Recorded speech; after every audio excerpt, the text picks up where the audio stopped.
Guys, here with a new video for the channel. I hope you like it, and if you like it, don't forget to leave your powerful like Supreme God level, comment, and subscribe.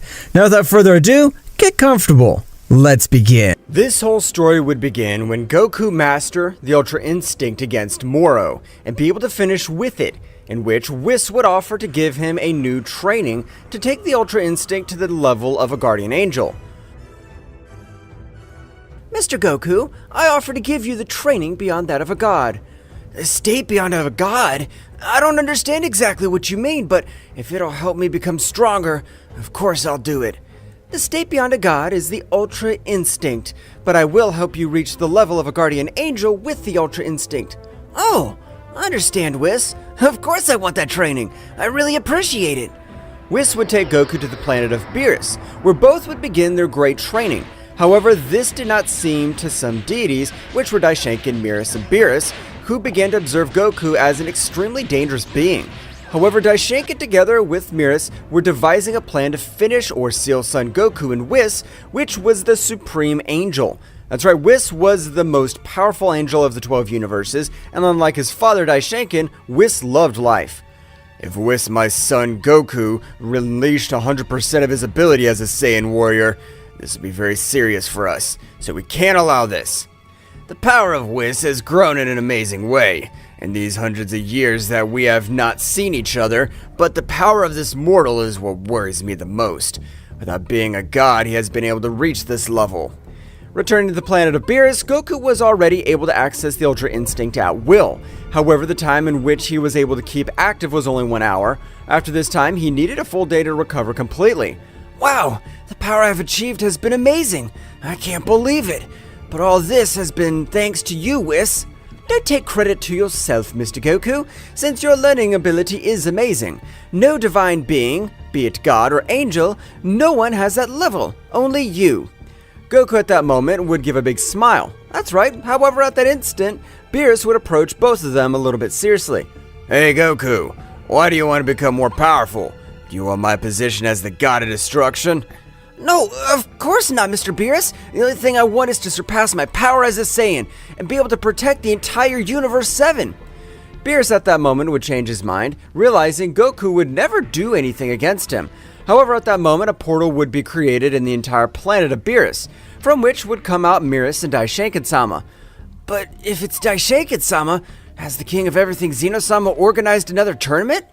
However, at that moment, Whis, with a great speed, would send Goku to fly with a strong blow. At that moment, a great explosion would be created where Goku was. Whis, at that moment, with a great speed of reaction, Goku, his Bakulo, would make Goku recover all his power. At that moment, even Beerus would be Pondra in front of Daishenkin and Beerus, releasing great part of his destructive power. Father, what has happened? Has Lord Goku committed a fault against you? Of course not, but the power of that simple mortal is capable of being compared to the deities like us. We can't allow his power to continue to grow. Goku at that instant would access the Ultra Instinct, and in the same way he would stand next to Whis and Beerus.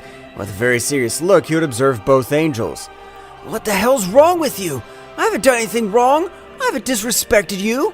Of course you have disrespected the gods, since a simple mortal like you is capable of using a technique that not even the gods are capable of activating.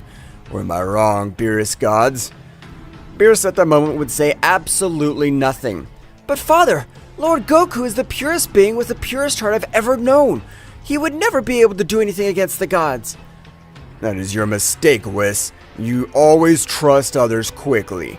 But we'll seal this Saiyan so that he'll reflect that he should not have overcome the power of a god. That will not only happen if you defeat me. I know you're more powerful than me, but you will not defeat me without a fight.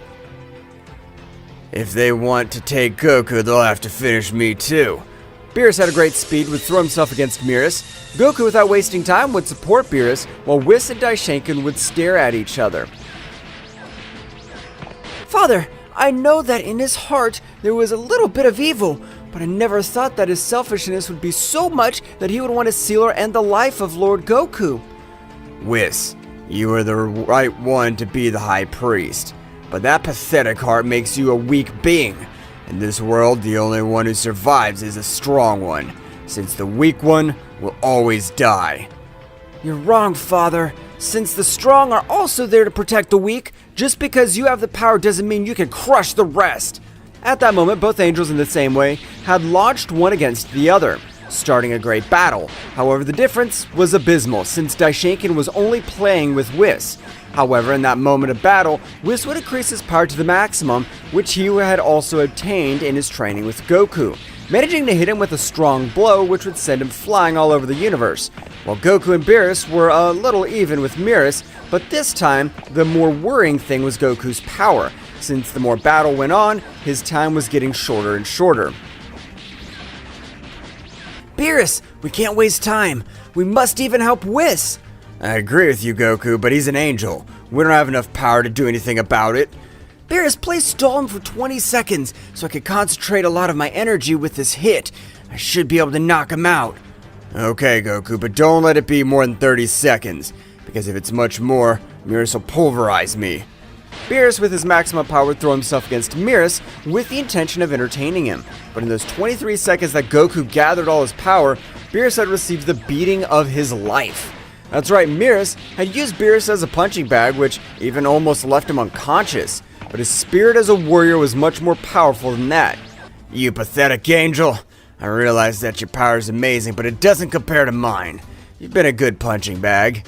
However, at that moment, all over Universe 7, the silhouette of an Ultra Instinct Goku maximum power would be observed, which would say to Beerus, "Receive this!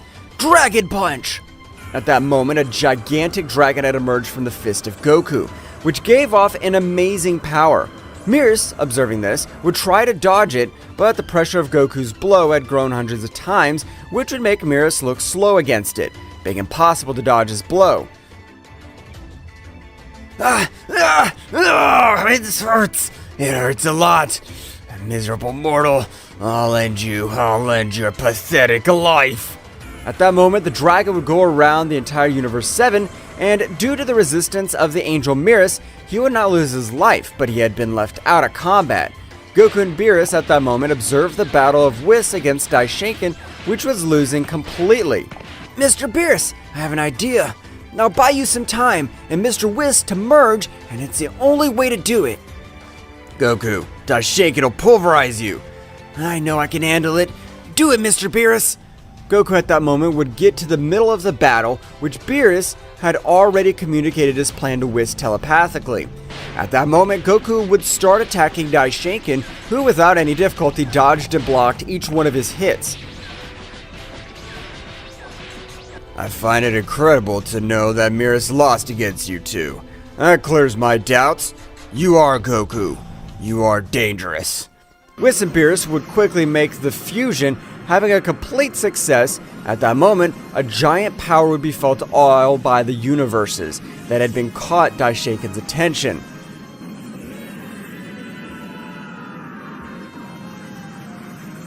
Whose power is this? It's unbelievable, this power it gives off. At that moment, I would observe how in front of them, a new subject had appeared. That's right, it was the fusion of Beerus and Whis. I'm the angel born in the underworld. Since I possess destructive energy, in the same way I'm known as Beerus, the dominator of beasts. Ha ha ha! Don't say stupid things. Don't think that just by merging you'll have the necessary power to face me. However, at that precise moment, Daishinkan would be sent flying with a great blow. Beerus, with his great power, would make Goku recover quickly. At that moment, both began to fight against Daishinkan, which this time, if he had some problems to face both, since Goku recovered, he had a great Zenkai. I'm tired of your stupidities. You have an incredible power, but I'm the great priest. You're not able to do anything against me. Daishinkan at that moment would increase a great part of his power,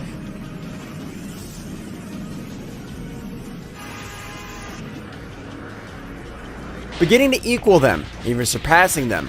Beerus would communicate with Goku telepathically. Goku, Daishinkan will defeat us, but if he does, We must take him with us.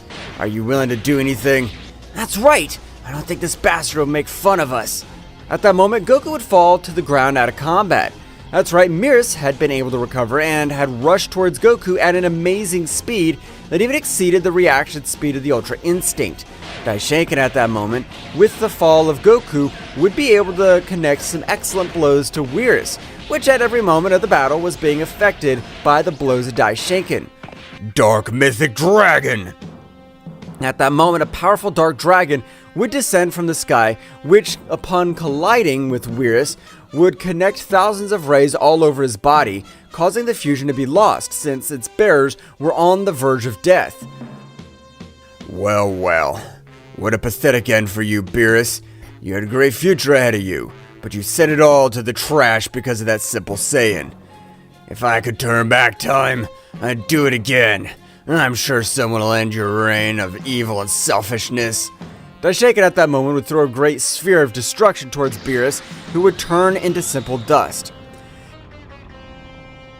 Damn it, Dad! I swear I'll take revenge on this one for you to end my life, because if you seal me, I'll find a way to get out.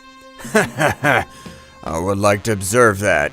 You know that no one will be able to free themselves from the Hell Dimension, and that's where you and Goku will be sent.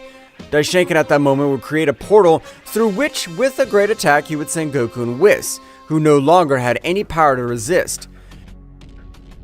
In that place, Goku will die, and you'll not be able to do anything, Whis. While on your part, you'll be punished for all eternity by revealing yourself against your father. At that moment, the portal would close and Daishinkan would help to remove the wounds of Beerus. And at that moment, they would go in search of the Super Dragon Balls, invoking the great god Zama. Tell me, what is your wish? I wish that the king of everything, Zeno-sama, forgets the existence of Son Goku of Universe 7.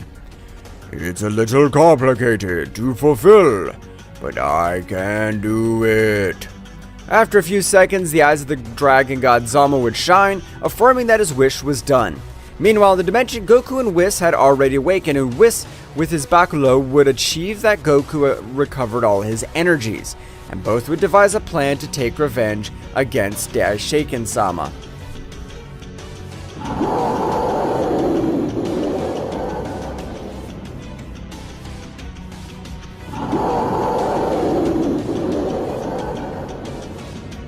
Goku and Whis at that moment would begin to devise a perfect plan to get out of that dimension. However, Goku had suffered a serious mental damage, since seeing Beerus die in front of him had made him awaken a part of him that he never believed existed. Goku at that moment would begin to increase his power in an amazing way, leaving even Whis surprised, who had no idea of Goku's hidden power. Goku, stop! The power you're releasing is too much even for you. If you continue like this, you'll die. Goku, without listening to anything, he looked like a beast releasing such power. After a big explosion which shook everything around him, we could see a Goku with hair as red as blood and with a malevolent look. I want to finish with each one of those damned ones. I'll not leave any worm alive. They'll beg for their miserable life and I'll enjoy their suffering. At that moment, Goku would fall to the ground out of combat. That's right, the power that Goku had given off, his body could not support it. So Goku was very badly hurt. Whis at that time and moment would help him and let him lie down in a place so that nothing happened to him. While he said to himself, Lord Goku's power is incredible. I can't believe it. I'm sure thought he would have had so much power. His power is he trains properly if I'm sure he'll surpass Daishinkan-sama. Meanwhile, outside the dimension, Daishinkan and Beerus had returned to the realm of everything, and Zeno-sama had completely forgotten his best friend Goku. Meanwhile, on planet Earth, Vegeta was training in the gravity machine, as he felt that something very bad was about to happen to the entire planet Earth, and rather in the entire universe. Damn, what the hell is happening? I feel that we're in the spotlight as if we're in the center of a hurricane. Vegeta would continue with his great training. However, after a few days in which Vegeta did not have such a feeling, at that moment, Beerus would appear on the planet Earth by ordering of Daishinkan. Beerus, I want you to go to planet Earth and finish with all the warriors, including the planet. Nobody can know what you have done with Whis and Goku. Understood, Father. Leave it in my hands. No one will know about what happened. Beerus was at the top of the planet. At the moment, Vegeta would observe a great pressure in the atmosphere of the planet, which would be detected quickly, observing a being very similar to Whis. But you're Beerus. You helped us in the battle against Mor, the Devourer of Words. Well, apparently you know who I am. Well, it doesn't matter. I just have to finish with all of you quickly. Vegeta, in that moment, would be very surprised by what Beerus said. Beerus at that moment would throw himself against Vegeta, who was not able to dodge his blows because he was not with his guard up. However, even Gohan had felt the power of Vegeta, so he had quickly turned to Piccolo, observing how Vegeta was receiving a brutal beating. Gohan at that moment would transform into his beast mode, achieving a great power, while Piccolo would agree to his transformation Orange Piccolo. At that moment, both would help them start with Vegeta, who at that moment of having some freedom would begin to expel a great power.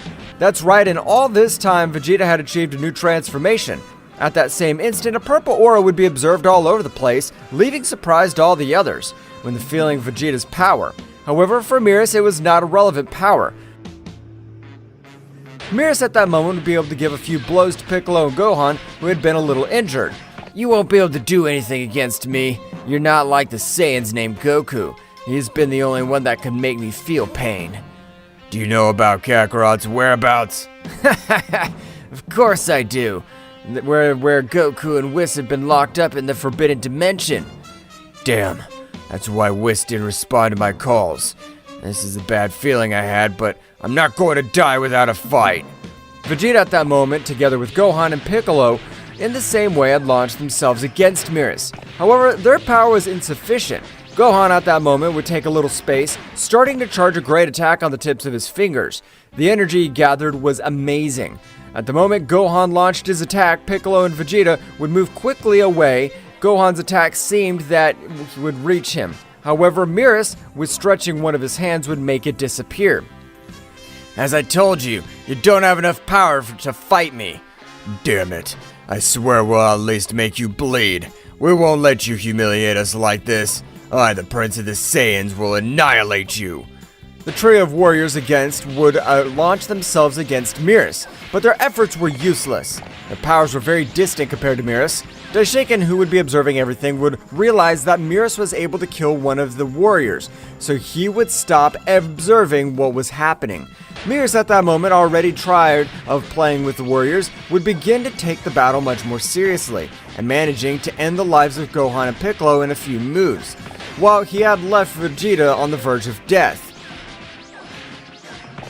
I realize that you have an incredible power. Your power is far above those bastards. You even surpass the power of a god of destruction. Hell, I haven't been able to protect the planet, but I swear I'll make you bleed. I'm sorry, Bulma. I hope to see you again soon. Vegeta in that moment would begin to increase a great part of his power. So Vegeta was willing to die in the same way. So you plan to explode. Gather all the power you want, because no matter what you do, you won't be able to do anything against me. I want to see that, damn you! Vegeta had reached his limit of his power, which on this occasion had created a great megaversal explosion, where the last breath of the Prince of the Saiyan had disappeared. The proudest warrior of all the Universe 7 had disappeared in a great explosion. That attack had been powerful enough to be able to make Beerus bleed, which would feel a great blow to his chest. Damn monkey, although you died, you've done it with the satisfaction of hurting me. Meanwhile, in the dimension where Goku and Whis were, both were training very hard. So hard that even Goku was able to maximize his Ultra Instinct at his base state. That is, he was no longer worn out as he was before. Goku at that moment would begin to exchange blows with Whis, who on this occasion was having a hard time dodging each of Goku's blows. That's enough for today. I know you want to become more powerful in this short time, but rest is important anyway. I understand, Whis. I'll be patient to finish off all those bastards, and if it gets in my way, I swear I'll annihilate Daishiken and Beerus. The months were passed in which everyone had forgotten Son Goku and Whis. Nevertheless, both were having an amazing power. Even Goku had been able to access the divine variants, combining them with the Ultra Instinct. However, when using them, he had lost a little speed. My enemy is much faster than me. I'll have to use my perfect Ultra Instinct. But if he is only more powerful than me, I can use the Ultra Instinct Phase 3. I think you have a way of being more reasoning. It's excellent, Mr. Goku. After everything that happened, you have become even more serious.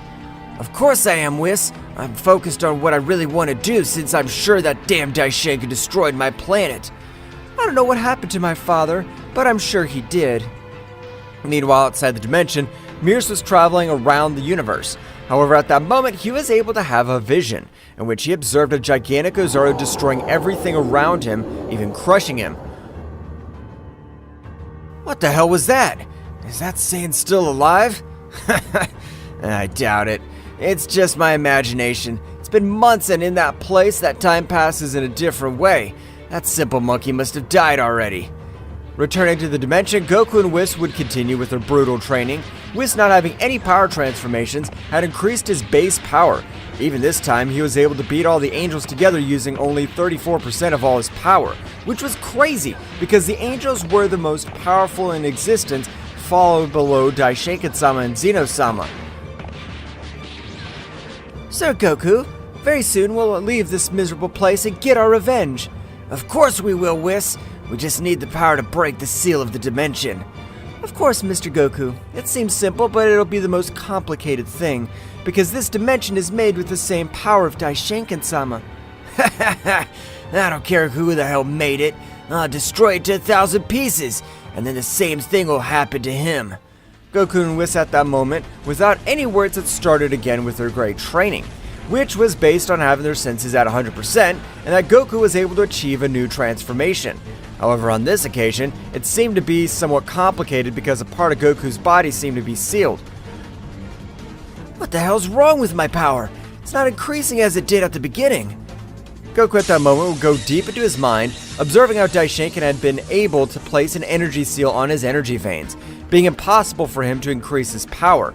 At the moment that Goku observed that seal, he was about to destroy it, but a being would appear in front of him. I will not let you destroy the seal. I am the materialization of the divine seal. If you destroy me, it will finish me. So I better finish you and control your body. You'll only do that if you turn out to be more powerful than me, although I doubt it. Ha ha ha ha! Simple mortal, always thinking he's better than the gods. You mortals don't have the necessary power to face us. That guy had been sent flying with a great blow that he was not able to observe. However, the annoyed guy threw himself against Goku with the intention of ending his life quickly. Goku, having a much colder attitude, would not trust him, so he would quickly grant him a rain of blows and a sphere would reduce him to simple atoms. At that time, all the energy began to flow through all his veins of energy, and at that moment, an incredible power began to run through the whole body of Goku, which felt like it was filling with energy. So Daishenka's seal was sealing all this power to me. How interesting. Every day that goes by, your miserable death is getting closer. Mr. Goku, are you alright? I feel a great power coming from you. That's right, don't worry, Whis. I'm just recovering all my lost power. Better said, the power that bastard Daishenka tried to seal to me. I understand, Mr. Goku. Very soon we will have our revenge against my father. I never thought I would say this, but I want to end his life with my own hands. At that very moment, an incredible power had come out of Goku's body. That's right, the power he had accumulated had been so much that his body needed a power transformation to be able to dominate it completely, because if not, Goku's whole body would explode. At that moment, the silhouette of an Ozaru could be seen, while his power continued to increase, which would leave Whis very surprised he didn't understand everything that had happened.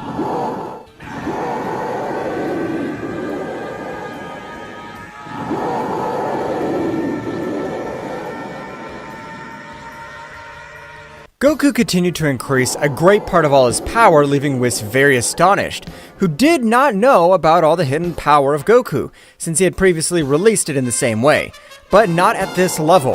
After a few minutes and a big explosion, you could see a Goku with a somewhat primitive appearance, since he had fur all over his body symbolizing the form of the Ozaru. However, he was still conscious and had characteristic features of the human. Mr. Goku! Are you alright? How were you able to unleash all that power? Of course I'm fine, Whis. You don't have to worry. This is the power beyond the Ultra Instinct, the mighty Super Saiyan 4. I just lost my divinity. You're right, Mr. Goku. In that form, your power is that of a mortal, but the power you give off is incredible, even surpassing that of a guardian angel. What do you say we try my new power, Whis? Goku at that moment, without waiting for Whis' answer, had launched himself to the attack, not letting Whis be prepared. Whis, in spite of dominating the Ultra Instinct to its maximum splendor, was not able to dodge such a deadly blow, which would make him spit large amounts of blood. Oh my, it seems I've exceeded my power. I regret it. Whis at that moment would put a much more serious look and, in the same way, would rush against Goku, which began to exchange blows at high speeds. However, this was amazing. So it is, Goku was on par with the most powerful angel among the 12 universes. Mr. Goku, the power you have achieved is incredible, but you're still not on par with a supreme angel like me. Divine punishment! At that moment, thousands of energy spheres began to head towards Goku, which, despite not possessing the Ultra Instinct, was able to dodge each of the energy arrows. That's right, the reaction speed of Goku had increased too much, being so much that even the attacks of Whis seemed slow. Whis, if that's your most powerful technique, I'm sorry to tell you that you won't be able to give me a scratch. Goku at that moment would create an incredible attack in the form of a fire dragon, which was heading towards Whis. At that moment, Whis, without wasting time, would likewise create a great attack, with which he would start an amazing clash. Meanwhile, outside the dimension, everything would go on as normal. Or this is what everyone believed, because this time a few hundred years had already passed, in which the Emperor of Evil, Frieza, had increased his power in an amazing way, even getting a new transformation with which it was easy for him to overcome the power of gods and angels. Just as I have said in the Tournament of Power, one day I will be able to end the life of that damned dwarf who calls himself king of everything. The only ruler of all the universes must be me. Frieza had trained for approximately 125 years already, and being a prodigy, his power had exploded in an astonishing way. With this power I possess, now I must find a good opponent, since I need real battles and not simple trainings. At that moment, Frieza would access to his gold transformation, with which he would begin to fly towards the planet of Beerus at an amazing speed. But great was his surprise when he found nobody. This is really strange, but I could go to other universes. I want to test my powers. Frieza would begin to move through space, and by surpassing the power of a common warrior, he'd be able to travel through the universe burials. At that moment, Frieza would arrive to Universe 6, feeling the power of the legendary assassin Hit. Haha, this is excellent. You'll be an excellent warm-up for my power. Frieza, at an astonishing speed, began to head towards Hit, arriving in a matter of seconds. At the moment, Hit would recognize him quickly, but he would be surprised by the pressure that Frieza's body was releasing. But if you're the demon of the cold of Universe 7, tell me, what the hell are you doing here in Universe 6? What, do you want to end my life? That's precisely why I came here. I want to check if you really are a legendary assassin. Hit, before he could answer or even react, he'd be sent flying to a planet, falling so hard that he would not even be dragged due to the power of the Hit. My, did you fall asleep? I thought you would stop time and dodge my attack. By finishing you off, I will humiliate the wretched Topo who humiliated me in the tournament. What the hell? Your powers have increased in an amazing way, but don't think you're the only one who is trained. Hit at that moment would get into battle pose, and in less than 2 seconds, both began to exchange blows throughout Universe 6, destroying planets, galaxies, solar systems with the simple clash of their fists. At the time, Forwards and Champa had felt the bestial battle. What the hell's happening? That power is a Hit, Forwards. Let's go immediately. As you order, Champa-sama. Vados and Champa began heading towards the battlefield at a great speed. Meanwhile, the power of both of them was spreading all over the 12 universes, attracting the attention of Jiren and Toppo. That power seems familiar to me, but it's incredible that the power of a single warrior can reach the other universes. I must be wrong. No, Jiren, you're not wrong. That is the power of the Cold Demon, which I humiliated in the Tournament of Power, but his power has grown in an amazing way, and it gives off pure evil. Returning to the dimension, Goku and Whis had finished their training, feeling totally prepared to finish with any being that put in front of them. However, in that moment, a new power had awakened inside Goku. That's right, Goku in this time had tried to unite his transformation phase 4 with Divine Ki. However, in that precise moment, a latent power began to increase inside him. What's happening to my body? I feel that everything's flowing stronger. It even hurts. At that moment, Goku, in spite of being transformed into Super Saiyan 4, felt a great pressure in all his body. That's right, Goku, in spite of all the resistance of his body, was not able to withstand that bestial power. So a strong explosion was about to be created from Goku's body, which had even become much more muscular by energy exchange. This is all the power of the Ozaru. I'll not explode. I'll be able to control it. Goku in that moment had a great roar, had been able to release the excess of energy, but in the same way he had agreed to a new transformation because his power had increased so much that he needed an empowering transformation. After a great disaster all over the place and big explosions, we could observe a Goku with his fur, but something to differentiate was the bright white color, which made him look like an angelic and divine being of high rank. Whis would be very amazed to observe the new appearance of Goku. However, Goku was trying to move, was so heavy by the power he had. It seems that our departure will have to be delayed a little more. You must control all that power, because even though you have that bestial strength, you're not able to move. You'll be annihilated. Goku and Whis at that moment would begin with their last and definitive training, to be able to control all the power that came from this. Returning to the battle of Frieza and Hit, both were very even. However, the power that Frieza had was incredible, since he was only playing with Hit. While he had used everything, even his time jump, but this was not enough since the power of Frieza surpassed even the space-time barrier. What kind of training have you done? Your power's been exploited in an incredible way. I'm not able to assimilate it. Ha ha ha! Don't be surprised by so little. In my current transformation, I'm only using 45% of all my power, and I still have much more powerful transformation. He would be astonished. Frieza would charge a great attack with the intention of finishing with Hit. But when the attack was about to hit, Champa would get in front of that great attack, managing to deflect it with little difficulty. What the hell are you doing in my universe? Well, if it isn't the brother of that wretched Beerus. Champa, annoyed, would launch into the attack with, to Frieza's surprise, Champa's power had increased in an amazing way, being able to connect some excellent blows with which Frieza badly hurt, and on the ground. After all, you're still a mere mortal. You're nothing compared to a god of destruction. Frieza in that moment would give a big smile, with which he would begin to increase all his power. That's right, Frieza had accessed his new transformation, with which the whole Universe 6 was trembling. The power that Frieza was releasing was amazing, so much that even Vados would be very surprised, who was not able to understand the power that Frieza had achieved in these years.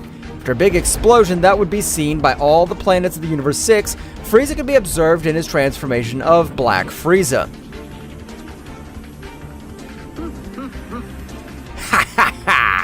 I hope you have a great power, because in this transformation I'm not able to control my powers.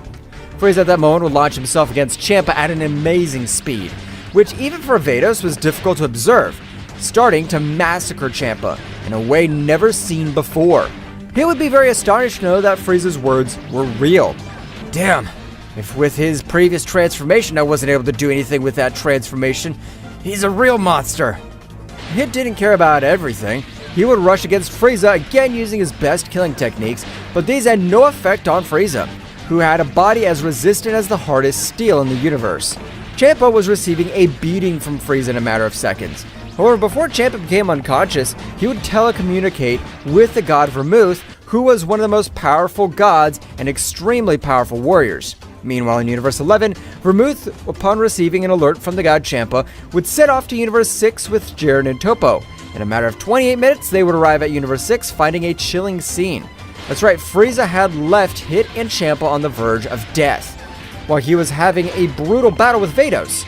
At that moment, Jiren and Toppo would increase their power to the maximum, leaving all those present surprised.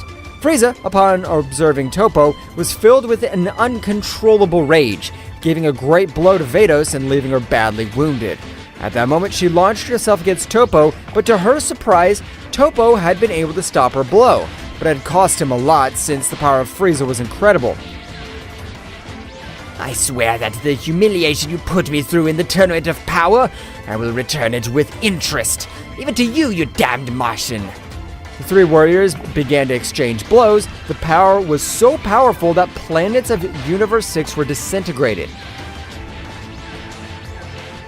Meanwhile, as Goku and Whis, after a few months, Goku was able to master his new transformation to 100% being able to move freely and at a much higher speed than before. Now, Whis, I think we're ready. Oh, yes, sir, Goku. Our time has come.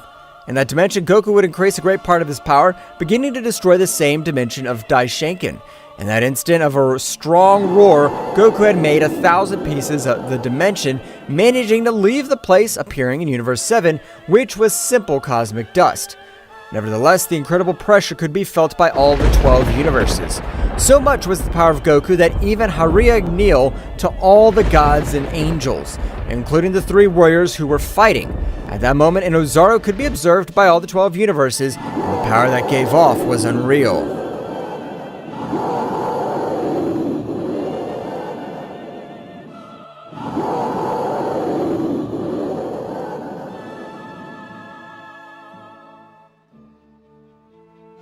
The powerful Goku had been able to destroy all the dimension of Daishenkin-sama, and in the same way, when realizing that all the Universe 7 had been destroyed, he would become enraged, releasing much more power, being able to even destroy planets of different universes.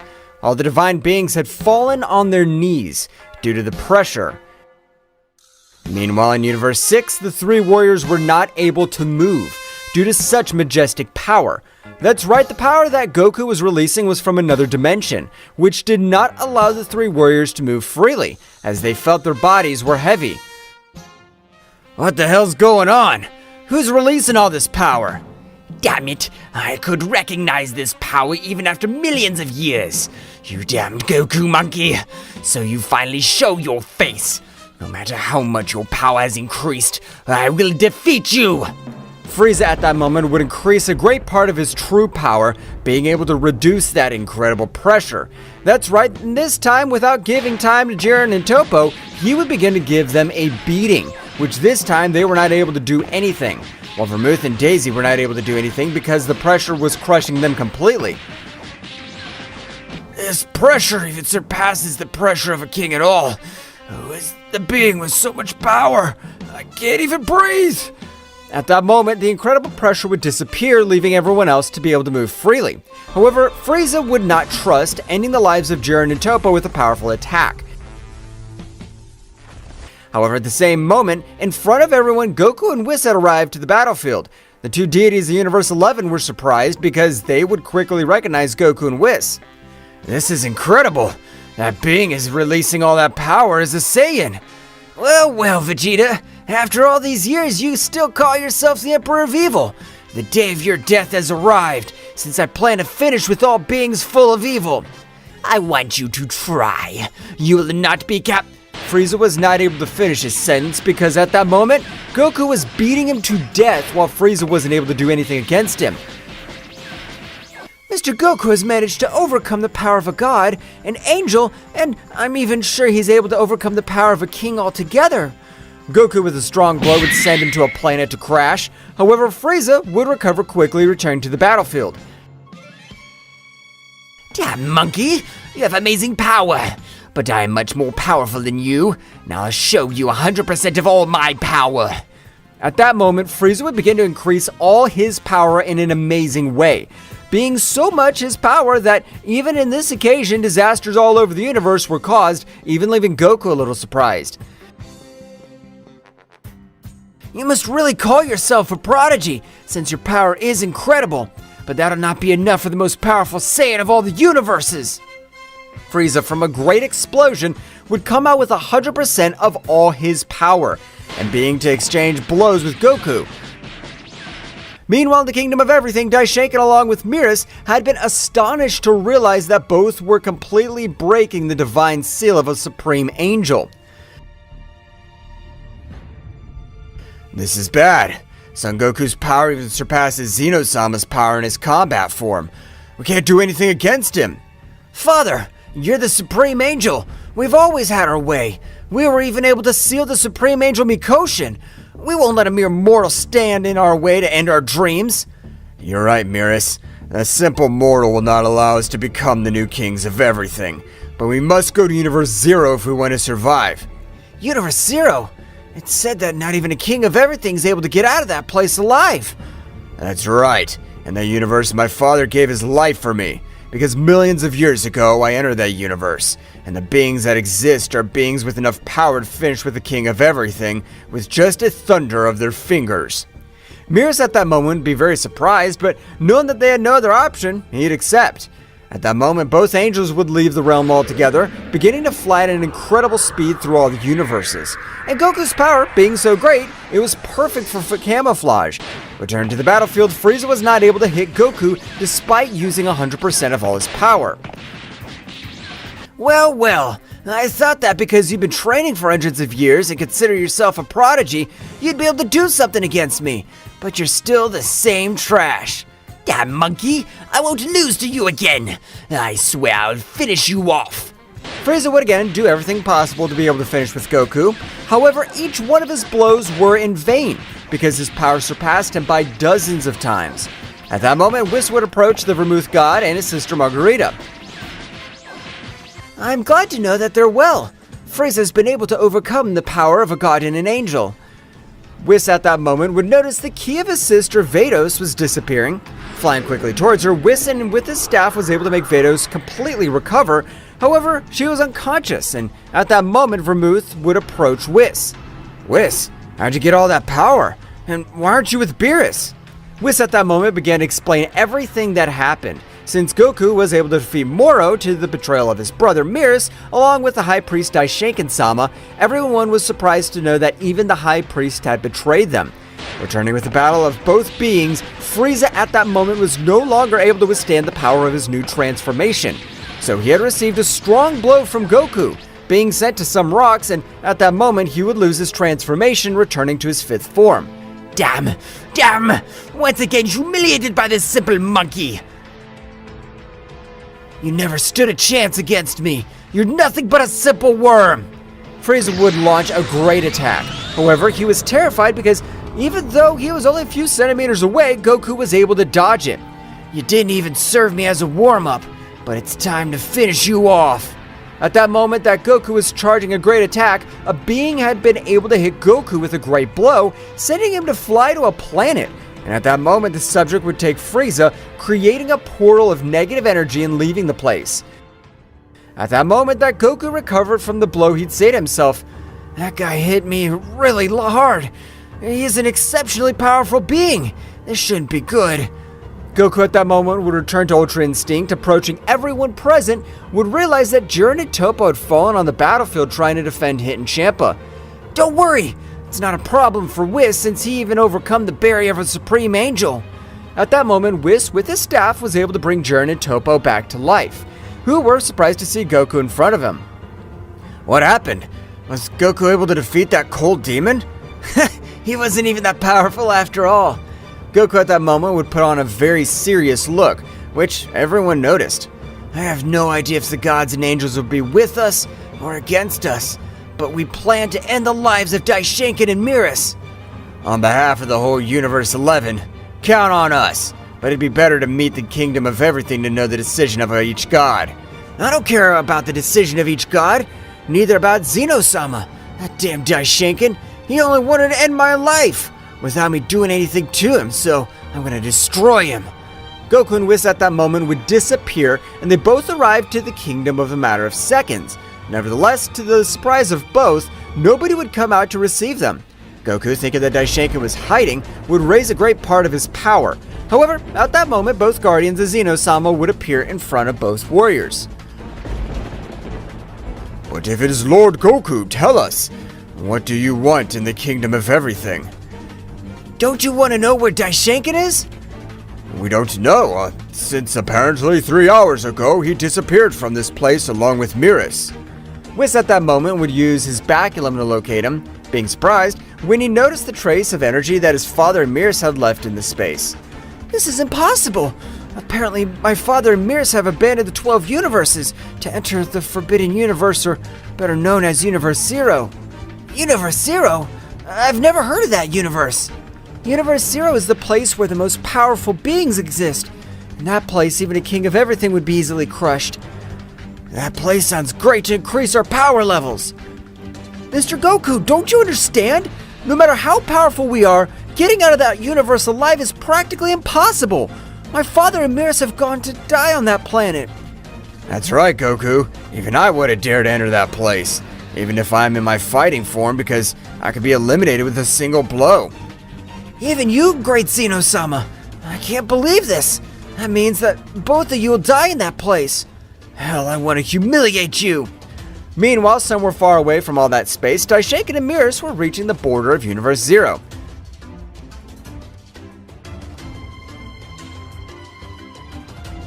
Beerus, I hope you're prepared, because in this place, we become powerful.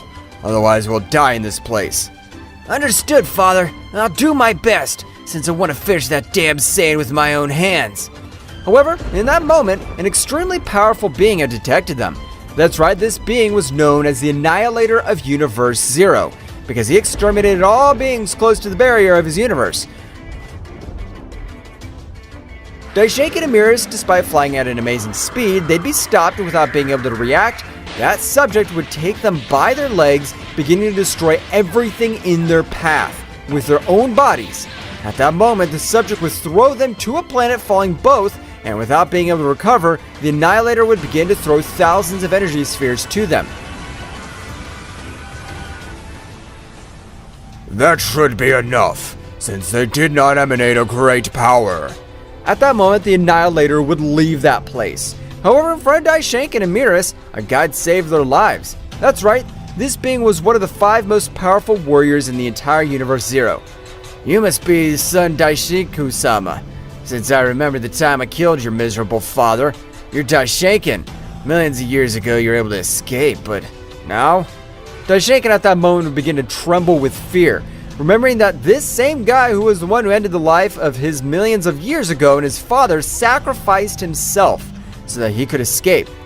But tell me, what brought you to Universe Zero? Since I must admit that you're not a fool, and if you're in this place, it must be for a very dangerous reason. My son Beerus and I, we've sealed a guardian angel and a Saiyan, and we don't know how they were able to get out of that place. How stupid you are! You should have used the divine seal so they won't be able to get out of that place. At that moment, Daishinkan would look very serious, and with his voice full of terror, he would say something to Yota, which would also leave him very astonished. We have used the divine seal level 5, the most powerful seal that exists. And even so, he was able to escape from that place. If what you're telling me is correct, that guy must be a super warrior. So after millions of years, a new being's been born who's worthy of being part of Universe Zero. Even his power surpasses a king at all. We want to end his life once and for all. On second thought, if you tell me that he has increased his power in this short period of time, you're right. It'd be better to end his life. I hope you're ready. I, the mighty Yota, exterminator of kings, will train you. At that moment, Yota would take Daishinkan and Beerus and would begin to fly at a great speed through all the Universe Zero until arriving to his territory. Meanwhile, with Goku and Whis, these would continue very thoughtful because Daishinkan had left the Universe Zero, and in the same way, the key of Frieza had disappeared completely.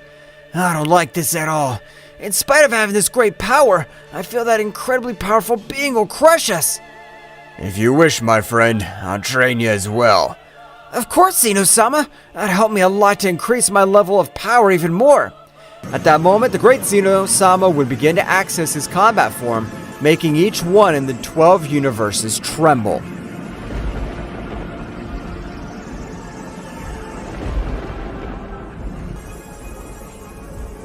That's right. At that moment, the king of everything, Zeno-sama, had accessed his combat form, leaving Goku and Whis surprised, who didn't know that the king of everything had a combat form.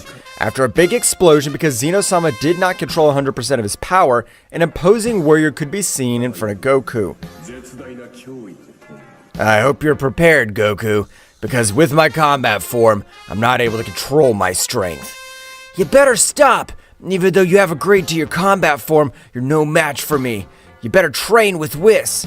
You're my best friend, but not for that reason I'll not let you talk to me this way. Now you'll taste a great part of my power, and you'll regret having underestimated me. At that moment, Zeno-sama, in spite of the warnings of Goku, had launched himself against him, being useless. That's right, Goku dodged and blocked each of his blows with only one of his arms, which left Zeno-sama astonished. While Zeno-sama attacked with all his power, he'd tell Goku to attack him. That would be an even battle. At that moment, Goku paid attention to his friend Zeno-sama. He connected only 4 simple blows, which had been able to alter all his internal energy C.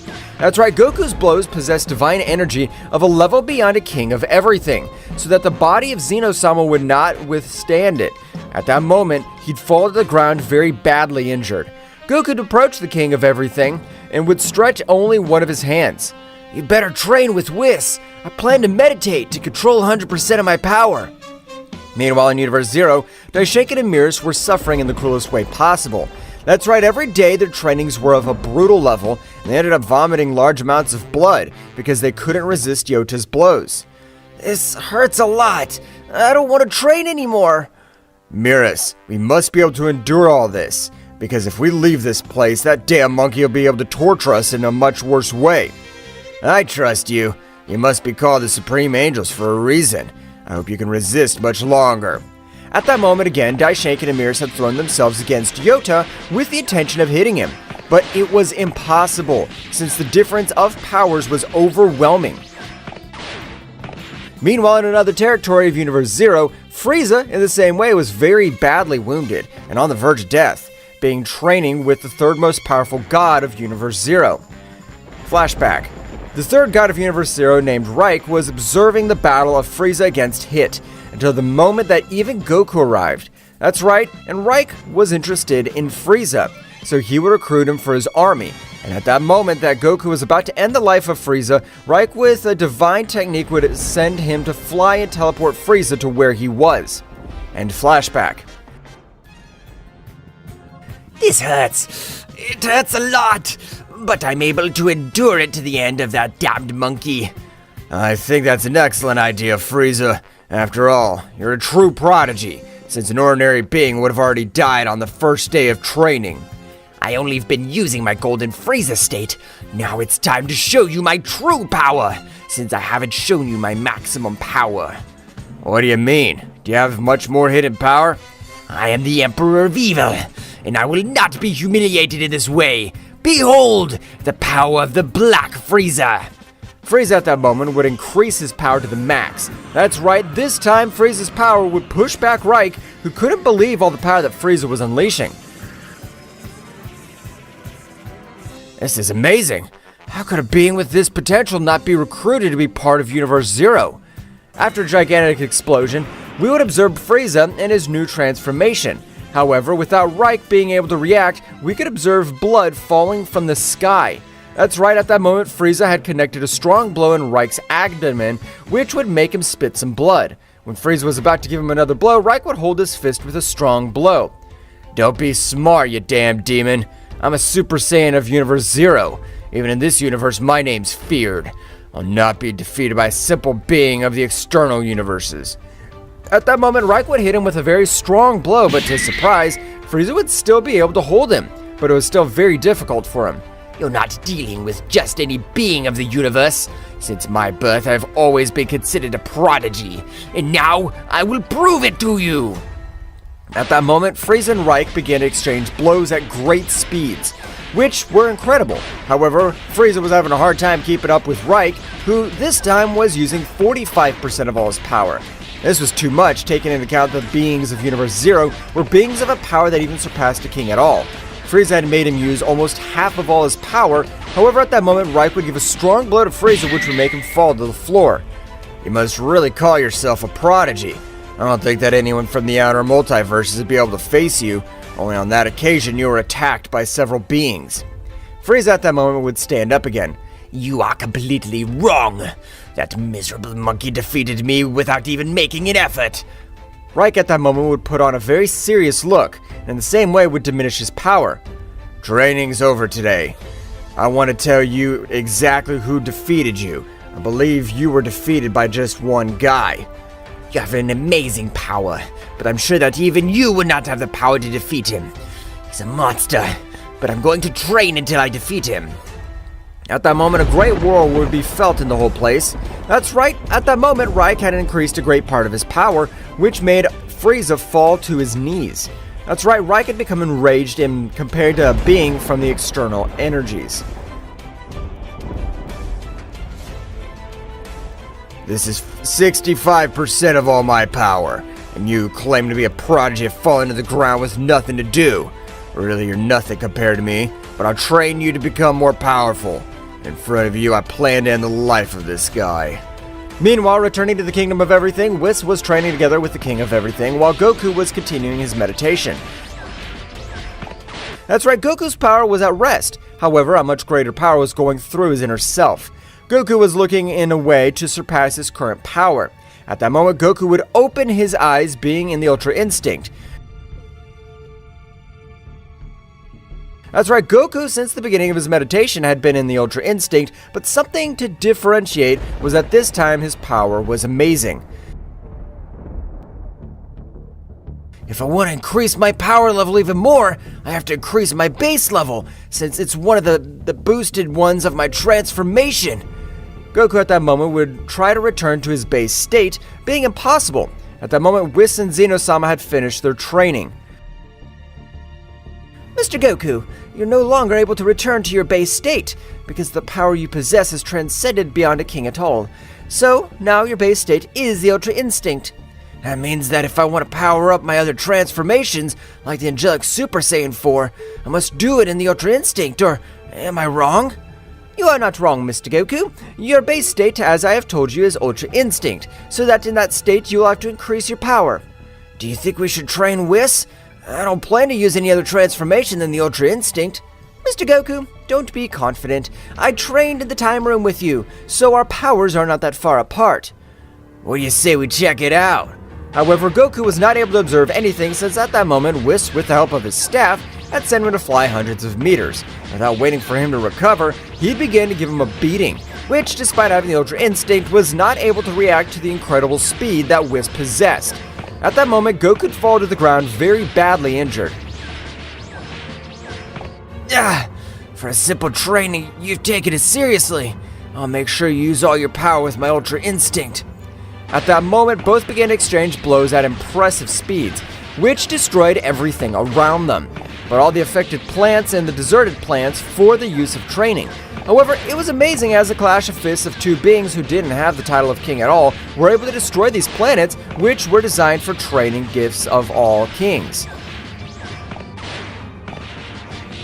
This is incredible. I'm not able to see anything. Only how thousands of planets are destroyed by the clash of their fists.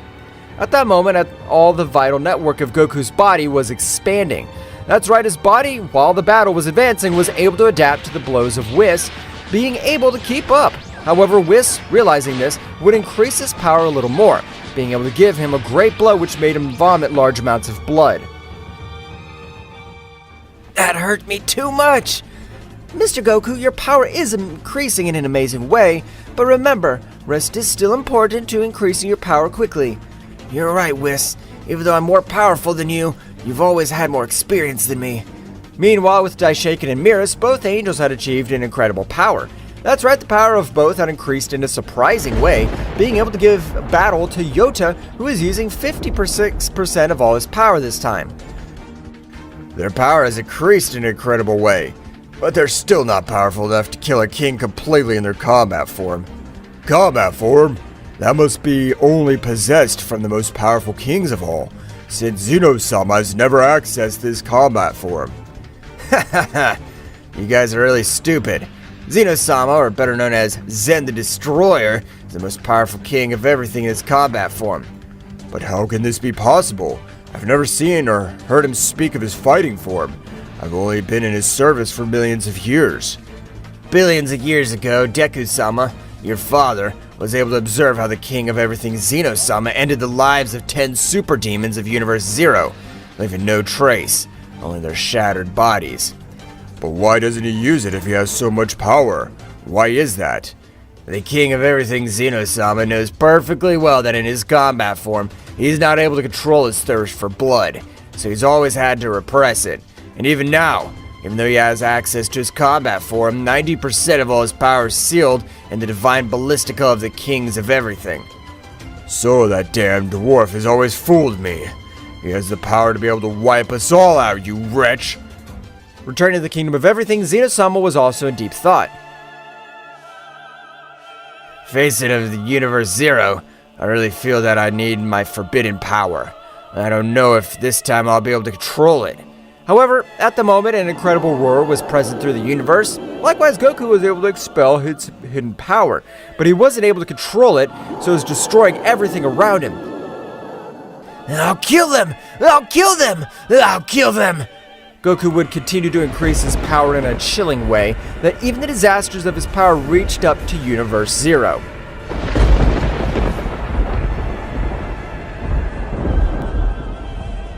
The whole body of Goku was releasing an overwhelming power. That's right, this time Kakarot had totally fused with Goku, which was making him lose control. Due to the great negative energy that Kakarot possessed, Zeno-sama, in that instant, would rush against Goku with the intention of stopping him, since the power he was releasing was a bestial one, and it could explode, but the moment of approaching, hundreds of rays would go through his whole body, making him spit a great amount of blood. Whis in the same way had thrown himself against Goku, but in the same way it would be useless since a great barrier would repel him, and at the moment it would cause a great explosion, leaving Whis with a few wounds. I can't go on like this. I have to use it after millions of years. Instantly, Zeno-sama, at an astonishing speed, would stand in front of a great power which, being in front of it, even a surprising pressure would be felt. My authentic power. The power beyond the power of a king of everything. I, Zen the Annihilator, will recover the power that made the whole universe tremble. Zero. All that great negative power would begin to enter the body of Zeno-sama, which, in the same way, would begin to cause destruction throughout all the universes, which would even be more catastrophic than those of Goku. All the gods of Universe Zero would realize that the power of Zeno-sama had returned. This power. After so many millions of years, you've decided to regain your power. Zen the Annihilator of 6 super gods. Meanwhile, Daishinkan and Beerus at that moment would fall to their knees, not being able to move even a little bit. Yoto would instantly feel an incredible pressure in his whole body, but would release a great power, being able to free himself from the pressure. Damn, Zeno. You think you're going to go back to the war of millions of years, but a gigantic power's on your side. But in all that universe, in the same way of a great tremor would be felt, since the most powerful god of all the Universe Zero had released his incredible murderous aura, which was more of a neutralizing everything around him. But he would increase his power a little more, being able to make even his other colleagues feel such incredible pressure. So that useless one has accepted his murderous nature, but that warrior next to him also gives off a great power. This will be a lot of fun. The whole Universe Zero would be wrapped in a great red energy, just like the pressure that God gave off. Returning to the palace of Zeno-sama, the same with his true power, would pounce on Goku, which, to everyone's surprise, was able to stop the blow of Zeno-sama with only one of his hands. But the color of his hair was totally red. That's right, Kakarot had manifested completely. So this is the true power of the King of the Whole. It is incredible, but that power will not be enough to face me. The Saiyan God of Death. Zeno-sama would be sent to fly to a planet which would be destroyed due to the incredible power of Kakarot's blow. Whis would be surprised to see how even the king of everything with his hidden power was not able to do anything against Goku. This is bad. The negative power that surrounds Lord Goku is overwhelming. If nothing is done, that power will not completely be controlled, and all 12 universes will be annihilated. Zeno-sama, knowing that in the past, he was even feared by the gods of Universe Zero, would use much more power, beginning to exchange blows with Kakarot at an incredible speed. But Zeno-sama, despite that great power, was not able to cope with Kakarot, which, in every moment of the battle, was dominating it completely. Kakarot was able to connect a powerful blow in the abdomen of Zeno-sama, which made him spit blood. In spite of being a king at all, you don't have the necessary power to compare with me. You're still a simple child. Zeno-sama, furious, would create a big explosion when Kakarot was a few centimeters away from him.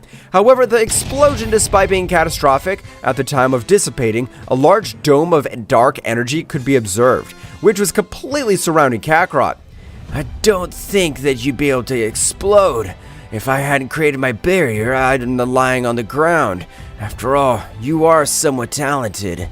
Kakarot would begin to massacre Zeno-sama, which with each great blow received, his power would begin to diminish considerably. This would surprise all the gods of the Universe Zero, which were watching everything that happened from a large sphere. At the time, Frieza would be able to recognize Goku. That damned monkey! I swear I'll be able to finish him off! Reich would instantly go back to staring at him. Is he the guy who defeated you? That's right! I told you he had great power, but who is he fighting with? With the pressure he was feeling a moment ago from that wretch? Damn it. Frieza didn't lose because he was weak. He wasn't wrong when he said that bastard would be able to defeat me. I don't have the confidence to defeat him with my current power. Yota would also be surprised to know that the warrior who was humiliating Zeno-sama, who was able to kill 6 super gods and called Zen the Annihilator, was very thoughtful, not knowing what kind of power that warrior possessed. Daishinken and Beerus, come here quickly. I want to explain to you completely everything that was done to that Saiyan and how such a powerful being always went unnoticed. Son Goku is a mortal of a race called Saiyan, whose capacity is to increase his power with each battle, but there was never been in a Saiyan to surpass the power of a god of destruction, much less the power of an angel. But when we realized that their power had no limit, we decided to lock them in the Room of Time, along with the Angel of Universe 7 since he did not agree. A simple mortal was able to master the Ultra Instinct that even for the Disios is completed to it, and was able to destroy the Divine Seal level 5. This is crazy. Returning to the battle, Kakarot was having total advantage over the battle. That's right, just like that, with a great blow he would send Zeno-sama to crash. Zeno-sama, in spite of getting up every time, was not able to assimilate the massive energy, which for the first time, he felt terror in his whole body, since he was not able to do anything against Kakarot. Zeno-sama was not able to control the panic he felt when observing the red eyes of that Saiyan. You're a monster! What the hell are you? I, who was considered an annihilator, don't possess all that power. You're a beast. Kakarot at that moment felt that he was exploding. That's right, the power that he was giving off needed a new transformation, so that he wouldn't explode with all the power that he was giving off. I was sealed for several years, but if this bastard dies, I'll die in the same way, so I'll help him to overcome his power. Kakarot at that moment would create a great sphere in his hand, throwing it to the sky. At the moment of exploding, an artificial moon would be created, and at the moment of observing it, he would begin to transform into a great ape.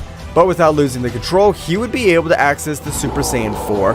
But there was something different to the Super Saiyan 4 that Goku possessed, since this time the fur of Kakarot was of a purple color, while his eyes were all black. The imposing that was detached from the body of Kakarot was incredible, so much that in this occasion, at the moment of releasing a little of his power, Zeno-sama and Whis were not able to breathe because of the pressure that detached from the body of Kakarot. What is this? I'm not able to move. I can't breathe. Goku, please react. Meanwhile, all over Universe Zero, all that incredible pressure had brought most of the gods to their knees with the exception of the 3 most powerful beings, which were Dracoria, Yota, and Reich. But Yota and Reich found it hard to stand up since the energy dispersed throughout their universe was incredible. At the moment, Yota would realize that Daishinken and Beerus were about to die due to the pressure that destroyed each of their organs. Dimension absorption! Vacuum deviation! The whole place where Yota and both warriors were training would be transported to the dimension very different from the one they were in. On the contrary of Frieza, who was about to receive help from Reich, he would return to his Black Frieza state, with which it was very difficult for him to move, but he would not give up. I'll not let the simple pressure of that dirty monkey defeat me.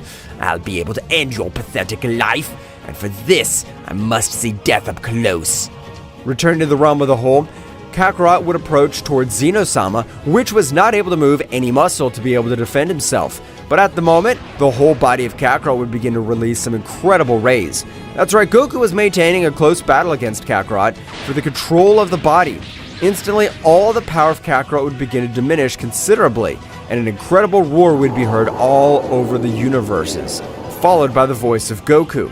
I'll not let you control my body, but I accept to merge with you, so that you will never be sealed again. But if you don't accept it, I will seal you for the rest of eternity. A great battle in Goku's consciousness was taking place. After only 10 more minutes, Goku would be able to take control of his body, returning to Ultra Instinct, but lightning would come out of his body, knocking him out of combat. Goku's power is incredible, but he must learn to master it completely. It'll be better to train because he'll be a great ally against the gods of Universe Zero. Whis, with his baculum, would heal each one of his wounds, and in the same way, he would help Goku, taking him to a bed so that he would recover completely. Dracoria, who was observing everything that happened, was very pensive. The power of that guy is incredible, but I'm sure that my power is capable of defeating him. But I must not trust him, because he has an amazing hidden power. He was able to humiliate Zen the Annihilator, as if he were a simple child. Meanwhile, the other warriors who wanted to end the life of Goku, they were all training very hard. That is, they would continue with a rigorous training that'd be able to increase their power level much more, as well as Whis and Zeno-sama, which both would begin to train to be able to increase their power much more. Zeno-sama, Mr. Goku's power is amazing, but do you think he'll be able to master it completely? I have total confidence in Goku's ability, so I'm sure he'll be able to master all of this bestial power. At the moment, a great power would be felt through the whole kingdom. That's right, in the same way, a cold pressure would be created all over the place, implying that a part of Goku's power was darkness. Goku had recovered completely, but when he opened his eyes, hundreds of planets would be destroyed since he did not control his new power. So this is the power that belonged to us since our birth. This is incredible. Power is barbaric. Sir Goku, are you alright? That's right, Whis. Don't worry. An apology for everything that happened a few days ago. You have been able to master all this power. This is amazing. I can't believe it. With your power, we'll be able to finish with any being that comes in front of us. I haven't mastered it completely, since Kakarot's power is pure negative energy, unlike the power I usually use, but I'm sure I'll master 100%. With that power, no matter where Beerus and my father are, we'll be able to take revenge for all the time they had left us locked up in that damn place. That's right, Whis, so it's time to train with even more determination than before. Goku would likewise join the training with the intention of increasing his power level even more. Meanwhile, in Universe Zero, Yoto was also very thoughtful because of all that power that Goku had unleashed that even made them tremble. No, this can't be happening. The power of that Saiyan's incomprehensible. I can't believe that he was able to humiliate Zeno the Annihilator with such incredible ease. Dracoria, on the other hand, with a very serious look, would send one of his henchmen to investigate all the life of that Saiyan. You are my priest. As my right hand and also a Saiyan who has never known defeat, I want you to investigate all the power of that guy. As you command, my lord. It will be a pleasure. That warrior by the name of Akumo, and also the first Saiyan, would begin to increase his power to the maximum, so as not to be taken off guard.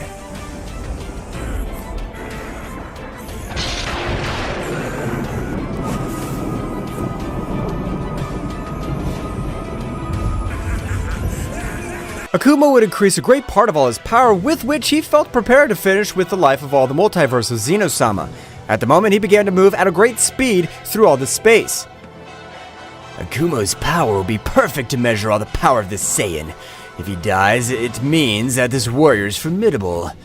Meanwhile, on Zeno-sama's planet, Goku was meditating, since he has the necessary knowledge to know that Kakarot's transformation was dozens of times more powerful than his own. How the hell was he able to unleash all that power? We have the same body!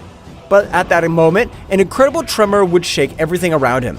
That's right, an incredible power was approaching. So much so that even though it didn't arrive, it began to cause destruction all over the universes. This is the power from Akumo, the first Saiyan to reach godlike status. That power you feel is gigantic. I can't believe it. Mr. Goku, do you think you have the power to face this great power? Don't worry, Whis. I have the power to end the life of that damned Akumo. But at that moment, a dark portal would form in the back of Zeno-sama. I want to check if you have the power to face me. You have the same power as the past while we have trained.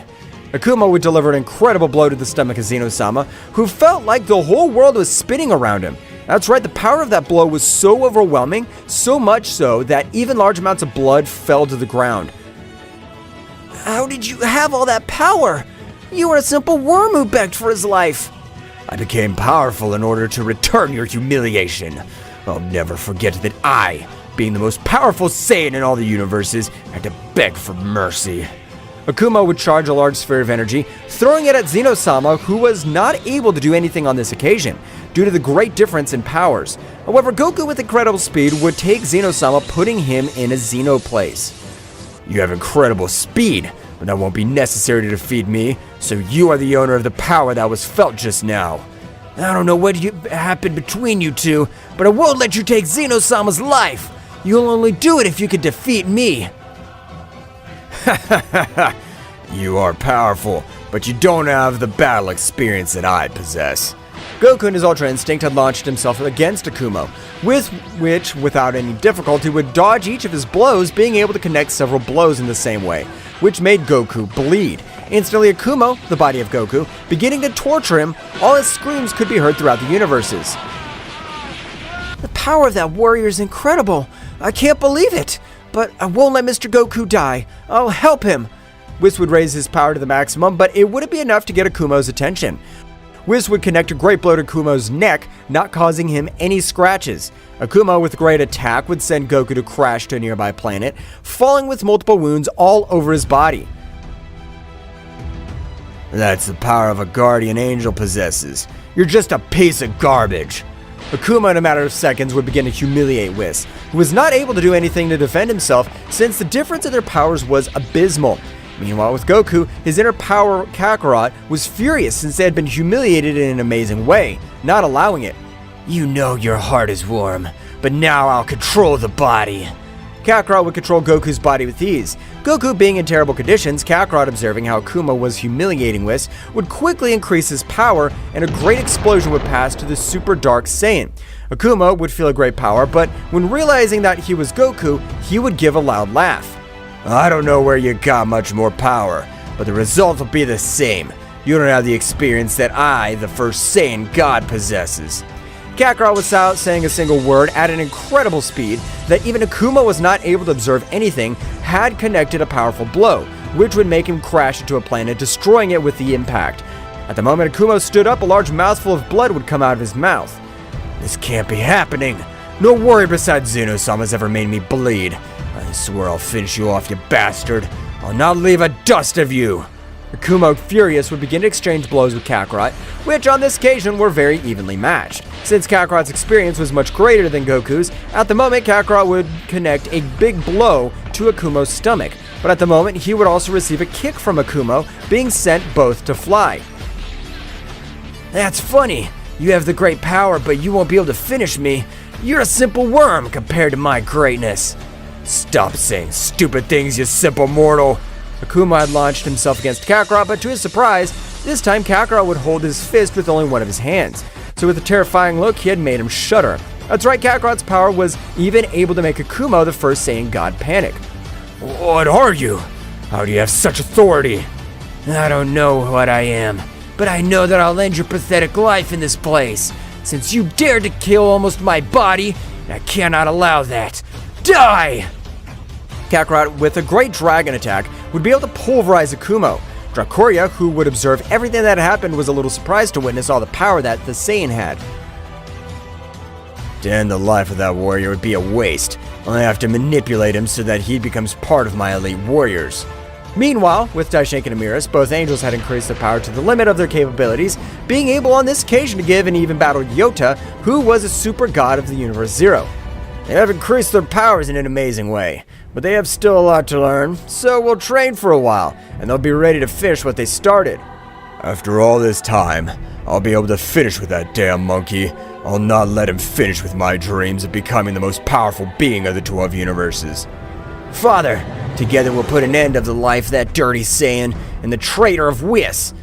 On the other side of Universe Zero, Frieza had also obtained a great power, with which he would be able to defeat Reich, But when Reich used his curse technique called demonic acceleration, Frieza would not be able to defeat him. That's right, demonic acceleration consisted in each energy vein transported twice the power that usually teleports, but in the same way his power was more than doubled. You have an amazing power, Frieza. You're just to control the energy drain. But we have prepared ourselves in case these warriors want to go to war with Universe Zero. Of course they do, Reich, but they will be no match for us. I want to be the one to end the life of that damned monkey. I'll tear him to pieces with my own hands. Instantly, Kakarot would approach Zeno-sama, and with a great sphere of golden energy, he'd be able to heal his wounds. Thank you! Don't thank me, you damn insect. Whis, it's time we go to Universe Zero and find out if the Daishanken and Mirror's bosses are still alive. Mr. Goku, are you sure you want to enter Universe Zero? It's time to do it, Whis, because if we don't do it now, we'll never do it. We have defeated an extremely powerful being. Nothing bad should happen. In that case, I'll go with you. I don't want to stay as a simple spectator. Then it's time to do it. The trio of warriors would begin to head at a great speed towards Universe Zero, where, having a much faster speed than Daishanken and Beerus, they would arrive in a few minutes. The instant they arrived, the Destroyer Demon would get in their way, but Goku, without remorse, would grant him quickly a rain of blows, and with a great energy attack would reduce him to simple ashes. Daishanken's still alive. I can feel his ki, but he's grown in an incredible way. This'll be a lot of fun. Are you sure, Mr. Goku? I don't feel my father's ki. Goku at a great speed would even leave behind Whis, and Zeno-sama would leave, because he wanted to end Daishanken's life and humiliate him in the worst way. Yota would realize that a power was approaching his territory, but before he's able to react, Goku would be behind it, releasing an amazing pressure, which made Daishanken and Beerus fall to their knees, while Yota was not able to move freely. So you were alive, you damned priest. Today you'll meet your death, as I've been prepared for this day since I was locked in that damn place. No, I'm not able to breathe. What is this pressure? How were you able to evade the guardian of this universe? That good-for-nothing demon wasn't able to cope with me at all. I finished him off in the blink of an eye.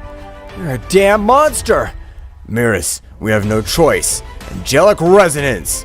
Both angels at the moment would unite, forming a single being able to free himself from the incredible pressure. Yota in the same way would raise his power to the maximum, releasing a pressure very similar to the pressure of Goku.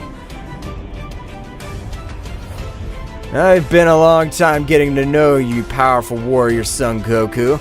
Just as the rumors said, despite being a mere mortal, you are very powerful. And that, you haven't seen anything. This isn't even close to 100% of my full power.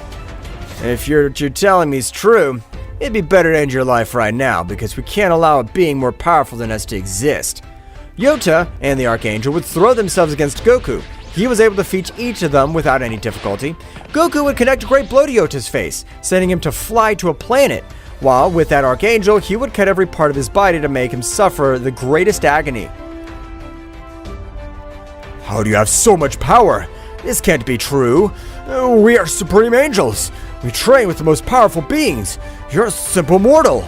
You're right. I'm a mere mortal, but I have been able to take my body to the limit. I don't let anyone choose my destiny. I'm capable of changing anything. At that moment, Whis together with Zeno-sama would arrive, being a little surprised to see how Goku had been able to bend a god of Universe Zero and the fusion of the angels. So, they really were alive, because today will be the day of their death. You Whis, being an angel, you preferred to turn your back on us? You're nothing but a damn disgrace to the whole divine world. Whis, before he could say anything, an amazing pressure would be felt in the whole place. That's right, in that instant, Reich, the second most powerful god, would appear in the battlefield, being able to connect a great blow to Goku, which would send him to fly to a planet, destroying him completely when he fell. At the moment he stood up, large amounts of blood expelled every part of his body. Damn it! Who hit me? His power was supreme! So, you're the damn Saiyan that Frieza was telling me about. A great power would be felt all over the place. That's right, Frieza was also releasing a great part of his power, making everyone retreat. I knew that you escaped an extremely powerful being and rescued you. Frieza rushed against Goku, but Zeno-sama would get in his way, and they would begin to exchange blows. Frieza's power was amazing, since he was capable of giving an even battle to a king of everything, While Whis would begin to exchange blows with the Archangel, Goku in that instant would stand up, accessing his negative energy state. That's right, Goku would access the Super Saiyan 4 Dark, with which the negative power that he released was a bestiality, since his whole body and heart was pure evil. I hope you're ready, because now I'll not hold back in the slightest.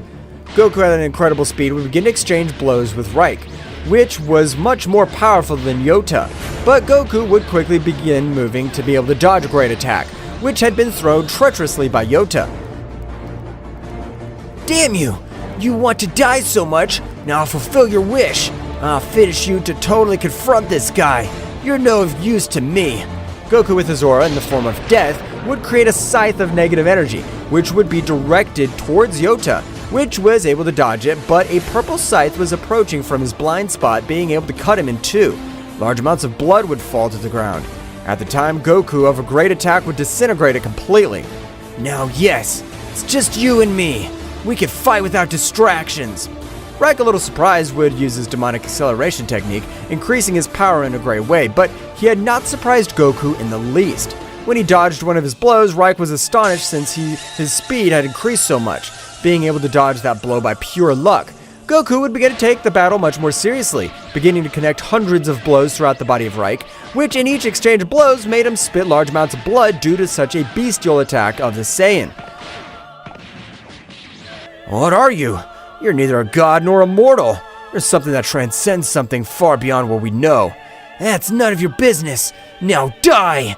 But you won't go to the other world alone, because now I'll end your life and that of your disciple Frieza. A dragon will pulverize Reich, and in the same way hundreds of rays would completely disintegrate Frieza, leaving no trace of him. Instantly, Goku would approach the Archangel, who was terrified to witness how that Saiyan ended the lives of two super gods. Now at last I'll be able to have my revenge. Goku would stretch out one of his hands and with a great burst of energy would lift him into the air, and at the moment an incredible explosion would be witnessed, leaving no trace of the merger.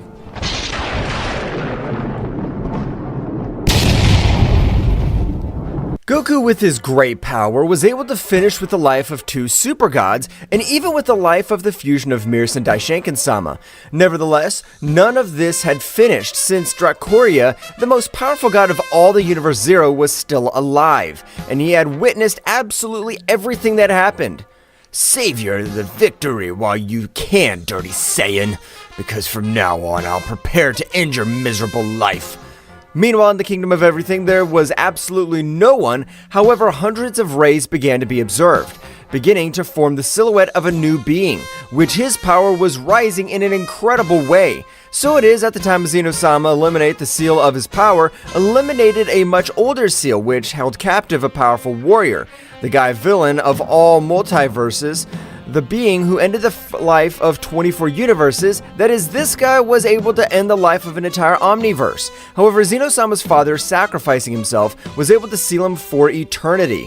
However, when Zeno-sama removed his seal, a small portion of energy can be redirected to that subject, which was enough to set himself free. At the time, he could see a subject of human appearance, but his beauty was incredible. A long golden hair. However, when he opened his eyes, thousands of planets throughout the multiverse of Zeno-sama had exploded, which would draw the attention of all the gods. Mr. Vermouth, as you, the most powerful god of the 12 universes, have total disposition of the absence of Zeno-sama. Margarita, organize an emergency meeting of every god and angel to gather in the realm of the whole.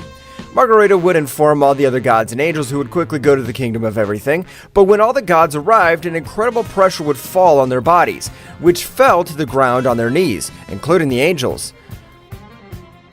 What the hell is this? I'm not able to move. The pressure is similar to the pressure of a king at all, but this can't be happening. The great Zeno-sama is not to be found. Wow, so simple gods gather in this place. But, you damn cat, how dare you compare me to a simple bastard like Zaiku's son? All the angels were surprised since they knew the presence of the father of Zeno-sama. However, no god had recognized that name. At that moment, Vermouth, the most powerful god, was able to communicate telepathically with the trio of warriors who were in Universe Zero. Great Zeno-sama, powerful subjects appeared in this palace. The power he possesses is incredible. We're not able to do anything against him. His simple pressure crushes us. Don't worry, at this very moment, we'll head there. Instantly, the trio of warriors, with incredible speed, began to move through all this space, time, and which would enter the curiosity of Dracoria, who was watching everything that had happened. Dracoria, with his ability to change dimension, was able to reach the kingdom of everything long before the trio of warriors, being surprised by the power that the being in front of him was giving off. If your kings don't show up right now, this would be a blood festival, because I plan to kill each and every one of you. At that moment, Ryuk would begin to hit the guardian angel. Goku, with incredible speed, was able to rescue him, being able to dodge him with great difficulty. Who the hell are you? We just ended Daishaken's life and now you show up to end your pathetic life. So you're the protectors of this whole multiverse. Your powers are pathetic. Even though I don't even have 50% of my power, I'm able to defeat you. Goku, a little annoyed with Ryuk's words, rushed against the god who, despite connecting a big punch in Ryuk's face, was not able to move him an inch. I'll teach you the correct way to attack. Ryuk, with a simple slap, would send Goku to fly, even making him lose his transformation and fall into the ground on the verge of death with multiple wounds. Kakarot, who was watching everything that happened, would be surprised and furious. Now I'll be the one that dominates the body. I won't let that miserable bastard make fun of us. Kakarot would take control of the body, accessing the Divine Super Saiyan, but his hair was red, just like the time he fought against Zeno-sama. Gods and angels, get out of here! Goku-sama, we're not able to move because of his incredible pressure. Kakarot, in that instant, would release an incredible pressure of red color that could be seen all over the place. Being able to neutralize the pressure of Ryuk, instantly all the beings of the Kingdom of Everything went to their respective universes. Well, so you have the necessary power to neutralize my pressure. It seems that you are something different from the being from whom I fought before. That's right, I'm the perfect part, and I don't mind ending your life in a few seconds since I won't trust myself. Kakarot at that moment had launched himself against the being, who simply kept standing in the same place. At the moment, they began to collide their fists at incredible speeds. I can only see a few flashes. I don't know who has the advantage. The power of that guy is incredible. I'm not able to assimilate it, but who is he? Even Dracoria was very surprised by the power that the warrior was releasing. After only 5 minutes of battle, we can observe how large amounts of blood fell, while Ryuk had almost no scratches. That's right, Kakarot was wounded with every exchange of blows. Damn it, how is it possible this miserable trash is so much more powerful than me? You really are a powerful being, but against me you still lack power. But before you become a headache, I'll end your life right now. Kakarot, for the first time, felt real terror, being able to observe death from the aura of the warrior. Instantly, Kakarot, with a technique far beyond his understanding, was able to cross the same dimensional loop, along with Whis and Zeno-sama. Ryuk would try to stop them, but it was impossible. Hell, those bastards have been able to leave. But it doesn't matter, they won't be able to do anything, since I sealed each one of their energy veins of the warrior. But you, the one who's hiding, don't you think it's time to show your face? Dracoria, very surprised since he had been discovered, would stand in front of Ryuk. Just like you, I want to end the life of that Saiyan, or rather I want to end the life of all the divine beings of this multiverse. Well, it seems you have the same goals as me, so we'll be great allies, but before you join me, you must show me that you're something powerful. You don't have to worry about that. I'm the most powerful god of the universe Zero, which was cataloged for only having phenomena with incredible powers. However, before Dracoria was able to continue speaking, Ryuk would release an incredible pressure, which made Dracoria fall to the ground, which was not even able to move. You're nothing more than a simple worm. That Saiyan, without calling himself a god, was able to support my pressure. He was even able to neutralize it. Dracoria, upon realizing that he had been compared to a simple Saiyan, would become so enraged that he would be able to release his true power, with which he was able to move through his pressure. However, at that moment, Ryuk would increase his power a little more, with which his power would also increase, causing Dracoria to be knocked out of combat. You're a powerful, and you have the body of a warrior. I, the King of Annihilation, will give you a great training. Meanwhile, in the remote place of the 12 universes, all the warriors would arrive, but all the body of Goku was in terrible condition. Zeno-sama was realizing all his eternal sea of energy, was able to observe how that subject with both blows had contaminated all his spiritual sea. I'm sorry, friend Goku. I know this'll hurt you, but it's the only way to save you. At that moment, Zeno-sama, with his great precision, would begin to grant hundreds of blows through the body of Goku. With each blow, great loud cries of pain, because they were not physical blows, since the blows that the King of Everything was using were blows to his spiritual base, which was an agony 100 times greater. After 1 hour, all the power of Goku would be neutralized and would begin to flow naturally. This had been very dangerous. That guy must be an incredibly powerful being, as to be able to defeat Goku and even Kakarot. That's right, Zeno-sama. We better get together with all the other gods and angels to come up with a plan to kill each one of them. Meanwhile, in the Kingdom of Everything, Dracoria had woken up, feeling very confused. What has happened? I don't understand anything at all. You, despite calling yourself the most powerful god, you have the same power as that Saiyan. But don't worry, from today until those bastards show their face, you and I will train to increase our power even more. I understand training myself, but aren't you invincible? You were able to defeat that Saiyan that took the lives of 2 super gods, and you made it look easy. This is not all my power. The other 50% of my power is destroyed by the seal of the cursed Zaiku, but I plan to get my maximum power again. Returning with Goku and the others, all the gods and angels had gathered in the place where Zeno-sama and Whis were. At this moment, we are not at your disposal. We must train our powers of our own free will. Great Zeno-sama, it seems that the new villain is Ryuk. Whis at that moment would be worried, even his look would change his expression quickly. I knew that the guy was an exceptional warrior, but I never thought it was Ryuk. Who's Ryuk? Why does everyone seem to know him but me? Great Zeno-sama, his father Zaiku-sama forbade us to talk about the warrior, but it seems that the situation warrants it. Whis would tell him the whole story between Zaiku-sama and Ryuk, how Zaiku-sama had to sacrifice his life to be able to seal Ryuk. So because of that miserable bastard, I wasn't able to meet my father. I swear that no matter what happens, I'll end his pathetic life. At that moment, Goku was able to wake up and was surprised to see how he was in his base state after hundreds of years. This is incredible. I never thought I would return to my base state. What happened? You were defeated by that guy, and even Kakarot was defeated. He used a great negative energy in his fists, which caused great damage to you. But we were able to neutralize the dark energy of your spiritual sea. You were able to defeat Kakarot? I can't believe it. I thought that Kakarot would be able to defeat him because he had a better command of the body than me. It seems that the warrior we face now will be a very powerful being. No matter how difficult it is, we'll be able to defeat him. If we all work together, we will. Meanwhile, in the place similar to the underworld itself, Ryuk and Dracoria were also training, and Dracoria was always on the verge of death, but his power was also increasing in an unbelievable way. You're really something.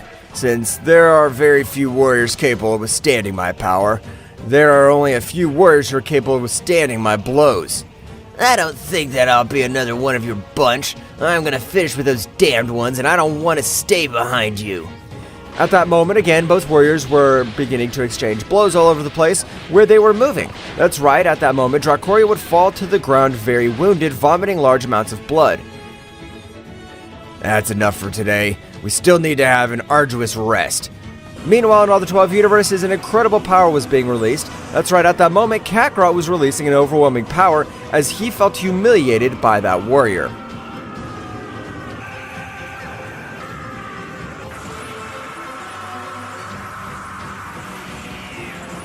Goku's power was increasing in an unreal way, so much so that the dimensions themselves were altering. That's right, Kakarot was furious, being defeated in the most humiliating way by Ryuk. The power he gave off began to destroy all the planets of the 12 universes. I don't care what I have to do.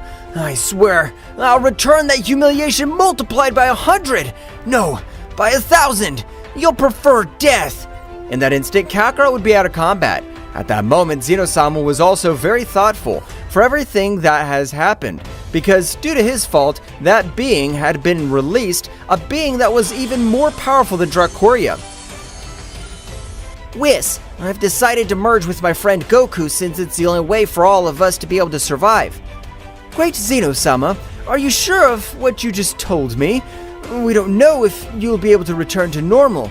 If he doesn't return to normal, it doesn't matter, since he always lives in the body of my best friend. There's no one better than him to be the one worthy of bearing my power. Understood, sir. If that's your request, that's what we'll do. All of Zeno-sama's internal energy was being channeled into a single point in his entire body, so that the fusion would be much easier. And at the moment of joining with Goku, his power would multiply 100 times more. As he would be compressed, he would need to expand, and with this, he would awaken all of Goku's hidden potential. At that moment, Goku would regain consciousness and observe great destruction throughout the kingdom of everything. So Goku would agree to the Ultra Instinct. However, at that time, Whis would explain everything that happened to Goku, which would be very surprised but would accept the request of his best friend. My friend, Zenny, I promise that we'll win this war. With your power, I'm not allowed to lose. I know that I'll succeed, so you don't have to worry. I'm not worried. I know that you'll be able to govern this multiverse in a better way than I governed it. I trust you. A great light would begin to cover all that place, and in the same way all the essence of Zeno-sama was entering the body of Goku, which was being charged with an incredible power, being so much that even his body seemed to explode. Mr. Goku, you must access the Ultra Instinct Phase 3 to be able to dominate all that power, otherwise it will explode. I will not die. I have a pending revenge against that damn Ryuk. I swear, I'll annihilate him, and I'll do it for the sacrifice of my friend Zeno-sama. Goku, accessing the Ultra Instinct Phase 3, with which all his spiritual sea would begin to expand in an incredible way. So much so would be the power of the great Zeno-sama that even several marks on his face appeared. That's right, were the marks of the king of everything. The power of Goku would even be perceived in the dimension where both gods were training. Damn, whose power is this? It's a gigantic power. I can't believe it. What's wrong, Ryuk? I'm not able to feel anything at all. If you're not able to feel this power, that means that this power is out of this dimension, so beings like me were the only ones that can feel it. However, all over that place, an incredible pressure would fall on both warriors. Ryuk was able to remain standing, unlike Dracoria, who was completely bent and fell to his knees. What is this? Whose pressure is this? I'm not able to move. Meanwhile, Goku had completely merged with Zeno-sama, which this time released an incredible power. So much was his power that he was even able to reach where both gods were, and Goku had not noticed. The power that flows through me is incredible. With this power, I'll be able to defeat him. You are right, Mr. Goku. You currently possess an incredible power, but don't forget that the energy drain must be overwhelming. That's exactly what I was thinking. So we'd better have our last training session before we fight with those bastards. That's right. At that moment, Goku, together with Whis, would enter one of the forbidden rooms of the Kingdom of Everything, in which both would begin with their furtive training. Returning with both gods, the pressure would disappear completely. What was that? I can't understand it. My power is not low at all, and yet I was not able to stand up to that incredible power. Dracoria, I don't know whose power it is, but it was a gigantic power. I would dare to say that your power was on par with my maximum power. But that can't be. You're an existence that can be considered omnipotent level. Even Zaiku-sama, Zeno-sama's father, had to sacrifice himself to be able to seal it. And a simple worm can't have the same power as you. Although it pains me to admit it, it's the truth. That guy's power doesn't lose with mine. So we'd better train much harder so we won't be simple worms against that being. At that moment, Ryuk and Dracoria threw themselves against each other to be able to withstand great pressure and damage to their bodies. After a few months in which they continued with that training, both gods began to mediate and even train in different places. That is, each one of them was dominating 100% of their techniques. Meanwhile, returning to Goku and Whis, both warriors had equally carried out an incredible training. However, they had only focused on the energy drain of Goku's body, noticing how every day Goku's body was filled with much greater power. So that's what the great Zeno-sama meant. Flashback. When Goku's able to master all my power, he'll be able to unlock 100% of my true power of Zen the Annihilator. Zen the Annihilator? That's right, Whis. I was able to end the lives of 6 super gods. For that very reason, they called me that. And since my power is unlimited, the more Goku controls it, the more power he'll be able to unleash. Is your power infinite, great Zeno-sama? Of course not. But only Goku will be able to let my power know no limit. And a flashback. So Goku, all this time, his goal was to master all of Zeno-sama's demonic power. The power that Zeno-sama possessed was incredible, but it seems to have no limit. But I'll be able to master it completely because I won't let those bastards have the slightest chance. That's right, Mr. Goku. They are the last two warriors. By finishing all this, we'll be able to revive all the others with the Super Dragon Balls. Quickly, Goku's training with Whis had to come to an end.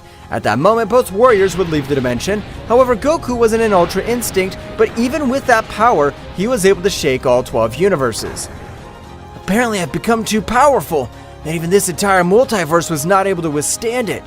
Goku, with a perception of his ki much more developed, had felt the power of both gods, and together with Whis, they began to move through each of the timelines.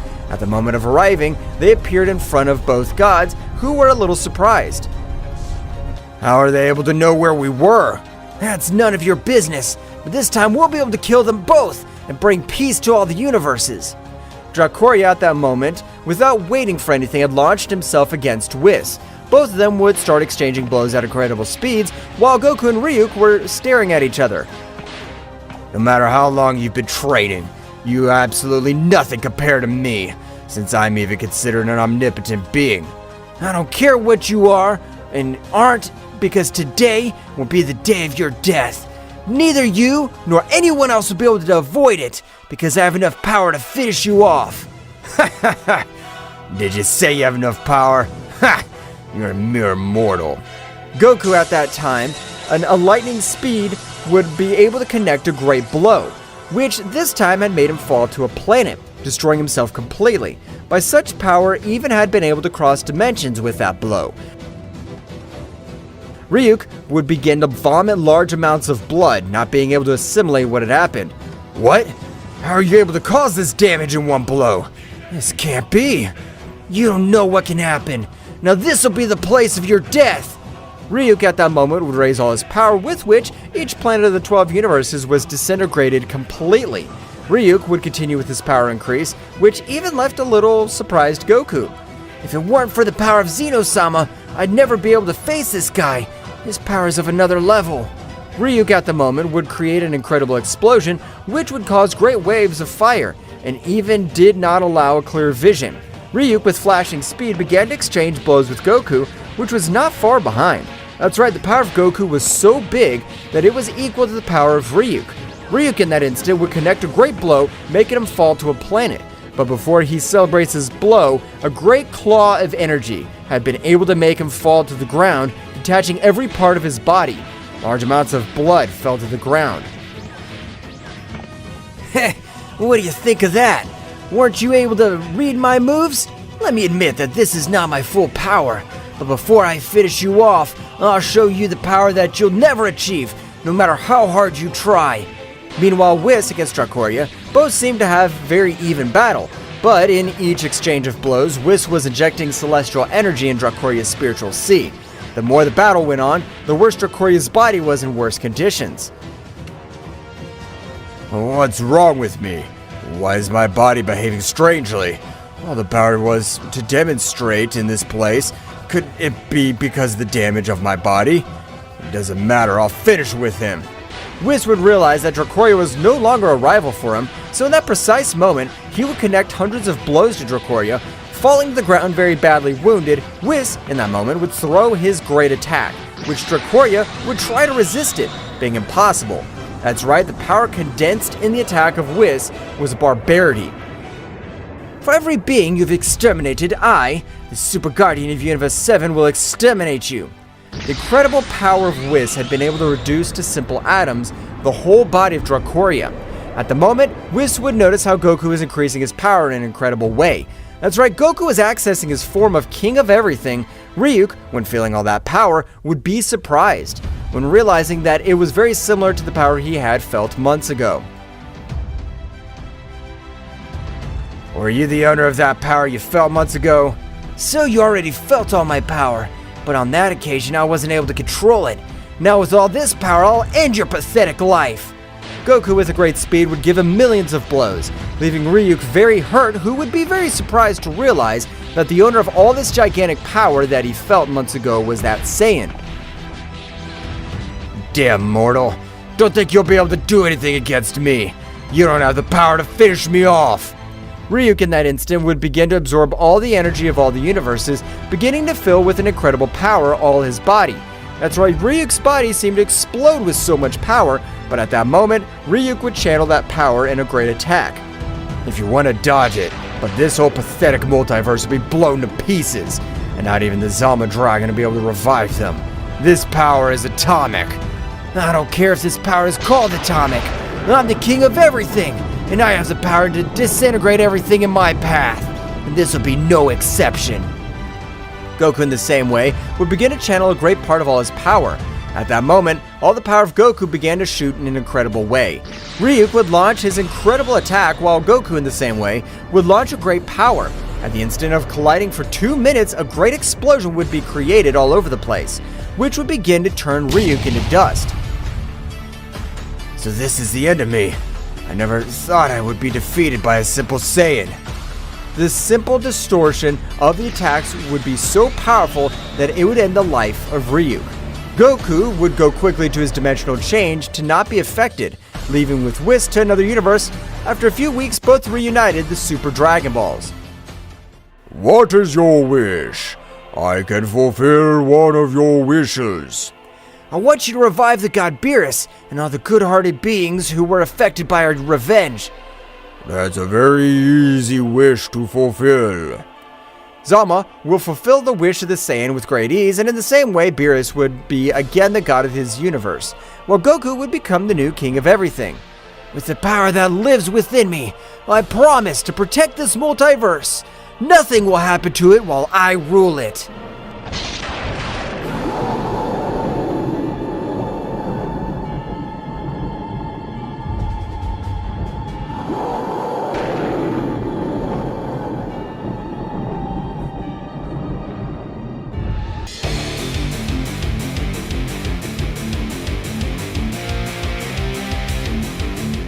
It was a normal day in the life of the inhabitants of planet Earth. People were eating in restaurants, walking with their families. There were children playing when suddenly a giant lightning bolt was seen in the sky that caused a strong movement throughout the Earth's surface.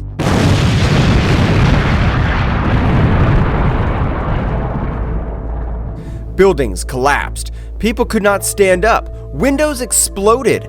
All this resulted in car accidents and injuries. At the moment, a child was going to be pierced by a giant glass that fell from a building. Very close by, we see how a being that we cannot distinguish who it is flies through the skies at great speed, rescuing people who were in danger due to the strong movement. At the precise moment when the child was about to die, that being rescues him, seeing how a huge piece of glass explodes against the ground. We see how this hooded being stands up from behind, revealing that it was none other than Goku, who had been hidden for a long time because Daishanken and the angels wanted to see him dead.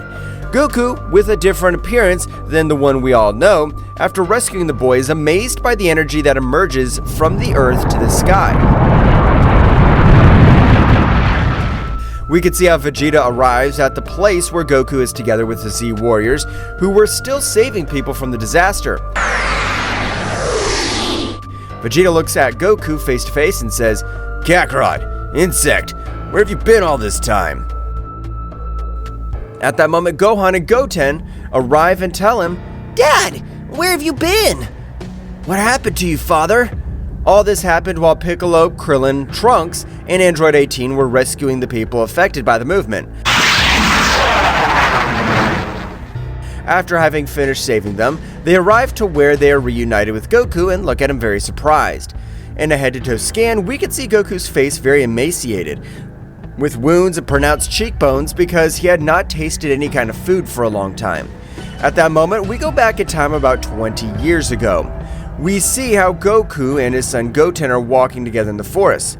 Goku, talking to his son, says, Hey Goten, are you ready to fish today? To which Goten replies, Yes, Dad. Will you show me the fastest way to catch them? Goku, happy for his son's enthusiasm, replies, Of course, Goten, but this time I'm going to try something different. Watch this. Goku dives into the water and after a short time comes out with a big jump with a huge fish moving on his hands. Goten, very surprised, says to his father, Wow, Dad, how did you do that?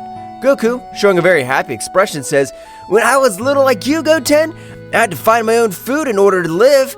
You should try to give it a try.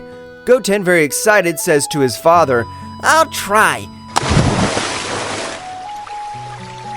And so Goten dives into the water to the joyful sight of his father, to which, on the first attempt, Goten fails to catch any fish. Seeing Goten's sad face, Goku encourages his son, saying, Don't worry, Goten, it's a matter of practice and patience. The key is to be quick and not scare the fish. So Goten dives in again, but this time it takes a long time to come out. When suddenly Goku feels a very powerful ki very close to where he was. Because of this, Goku worried about his son's dives in search of him. Once in the water, he sees Goten fainted and next to him a very strange artifact. Goku, worried about the state in which he found his son, swims to rescue him. At the moment, he was about to lift his son in his arms, ready to go to the surface, the strange artifact begins to emit a very sharp sound that only Goku hears. Wu, with a face of confusion and pain, tries to lift his son, but suddenly the artifact comes off the ground and permeates his chest. Once on his chest, the artifact stops emitting that strange sound and Goku stops feeling the ki of a moment ago. Goku does not take importance to what had happened to him and worried about his son. He lifts him up to get him out of the water. Once outside, Goku puts his son on the ground to revive him, but suddenly an unknown being appeared to him. This being had a greenish coat, blue hair with black tips, and it was a very strange appearance. But it did not seem to be something real. It looked like an illusion. Goku, upon realizing this being, became alert and put his son in good protection. After that, addressing the being, he asks him, Who are you? What do you want here? This being, without uttering a word, rushes at high speed towards Goku, who in an act of reflex manages to dodge the first blow. But the speed of the stranger exceeds him by far. Because of that, after dodging the first blow, the unknown being lunges with a kick to the head, which Goku barely manages to block, leaving his stomach exposed, where he takes the opportunity to impact a direct punch, automatically leaving Goku out of air, and thus returns to lunge with a blow to the nape of the neck. Goku, when he was about to lose consciousness, hears a voice in the distance that says, Apparently this is my best guest that could touch me, saying this in a sarcastic way. I hope my colleagues are in good condition. After hearing these words, Goku faints. A few minutes after the fleeting confrontation, Goku regains consciousness and realizing that the unknown being was no longer in the place, he looks for Goten, and when he finds him, he begins to unexpectedly and repeatedly call his name to make him react. Seeing that calling him had no effect, he feels his breathing and notices that he was almost not breathing. He creates an energy sphere in his hand and places it on Goten's chest. Once Goten revives the energy from his father, he reacts and spurts water from his mouth. Goten, with a puzzled expression, asks his father what had happened, to which Goku says, I have the same question for you. What happened? Goten tells him that at the precise moment he was about to capture the fish, he felt attracted to the artifact, which also tried to impregnate in his chest.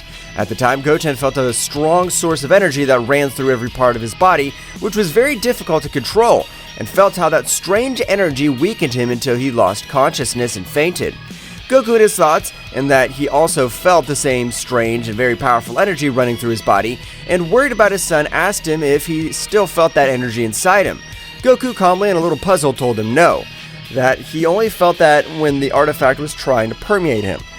While this was happening on Earth, Whis and Beerus went to the Kingdom of Everything to talk to Daishinkan, since they had noticed him very tense and worried. Once they were already in the Kingdom of Everything, Daishinkan appears with a very serious expression, while Whis and Beerus bow to him to show respect.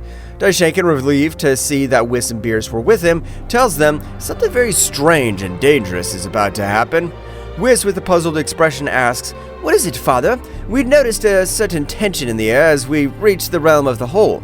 Beerus, yawning without realizing the seriousness of the fright, says to him, Trouble again? What could be so dangerous to make Daishinkan so worried? Serious and worried, the High Priest? To which Daishinkan replies, Yes, I'm afraid so. A powerful entity has resurfaced, once we have not faced in a long time. Whis, with a very serious expression, says to him, "An unknown entity? Could it be one of the beings we left sealed away long ago?" It is possible, Whis. Its energies are as dark as they are disconcerting. I cannot identify the source with certainty, but its power is overwhelming.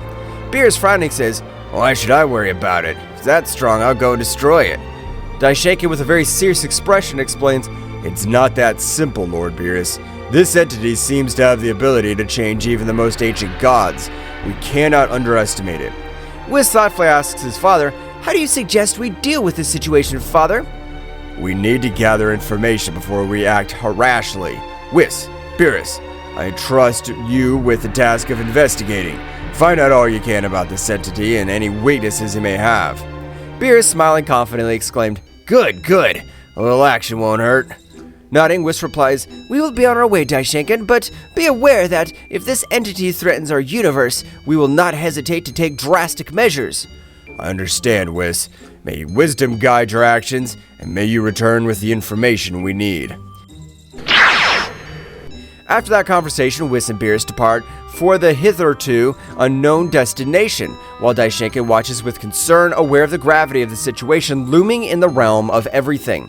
As they were on their way back to Earth to ask for Goku and Vegeta's help, Whis recalls that when they were on their way to the realm of everything, he sensed a very strong and dangerous ki on planet Earth. Halfway through his quest in the universe, he stops and, confused, Beerus says to Whis, "What's wrong? Why are you stopping?" Whis, very serene, says to Beerus, "Oh, my dear Lord Beerus, it turns out on our way to the realm of everything, I detected a rather intriguing presence." Yawning, Beerus asks, "A mysterious entity? We didn't need to get any of what Daishankin told us." Whis, with a nervous smile, replies, "Don't worry, Mr. Beerus. This time it doesn't seem to be a direct threat. I just felt a fleeting flash of power, something that crossed our path." Beerus frowns at Whis.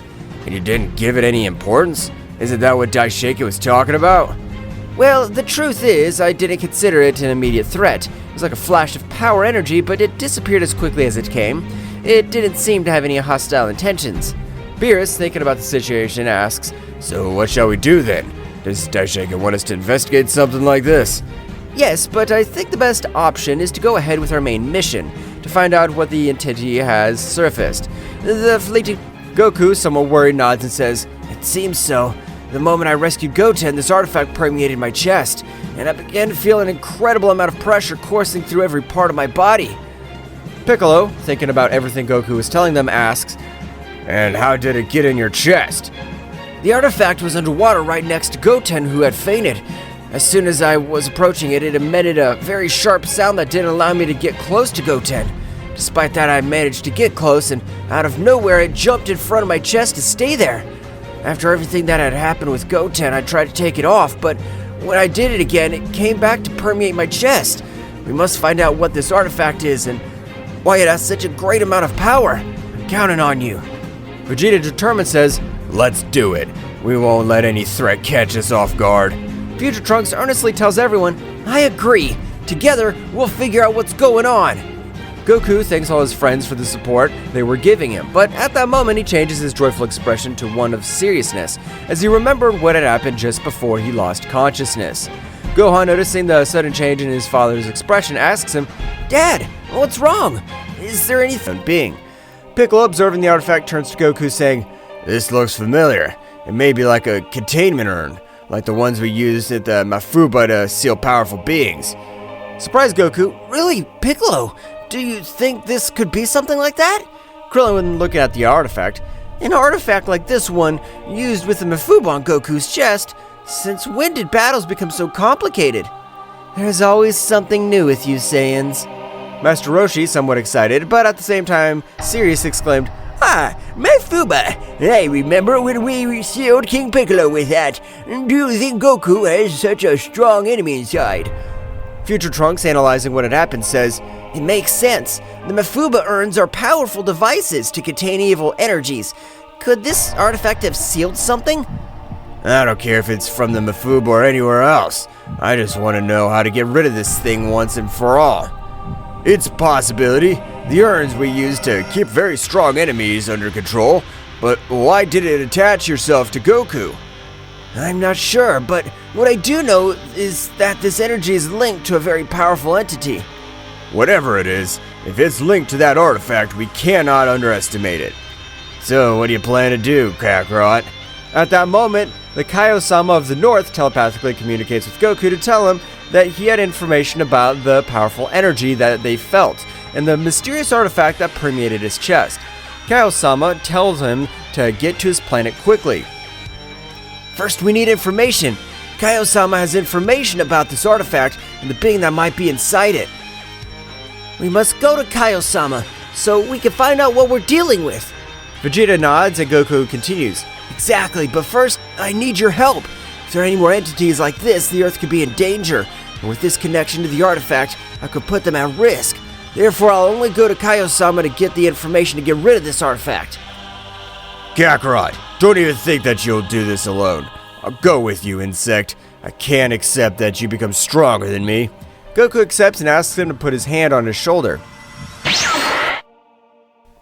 Once Goku and Vegeta left, the Z Warriors sensed unknown presences on the planet, so they split into groups and flew off at high speed to go investigate. With the reevaluation that the artifact at Goku's chest might be like a containment urn, similar to those used in Mafuba, the Z Warriors faced an increasingly complex and dangerous situation. Uncertainty about what such an artifact contains and how it is connected to the mysterious dark energy fills them with worry. While Goku and Vegeta were to where Kaio-sama and the Z Warriors went to investigate the unknown presences they had detected in space, Whis and Beerus, after having traversed much of space, felt a strong amount of dark energy, so they immediately head to where it was. As they are about to reach the source of the dark energy, the pressure in the air becomes more intense as they get closer, and the unknown entity awaits their arrival. Why do I feel like this is going to be more complicated than we thought?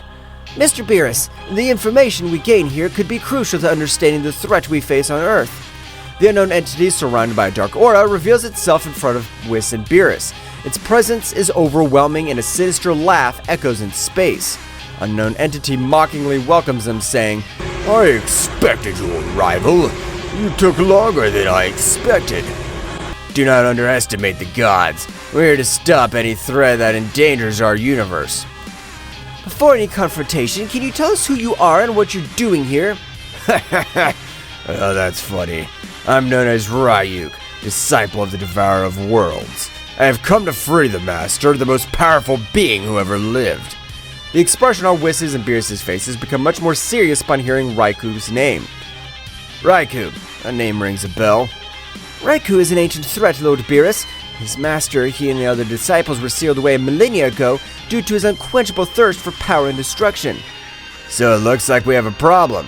This time it won't be as easy sealing him again. The space fills with palpable tension as Ryuk, surrounded by a dark and malevolent aura, confronts Whis and Beerus. The dark energy emanating from him seems to distort the very fabric of space around him. Problem, you say? You are correct, little god. The Master has been patiently awaiting your release, and now with my arrival, that time has finally come. Beerus moves into combat stance with a determined expression on his face, while Whis remains composed but alert. I have no time for games. If your master is a threat, we'll stop you here and now.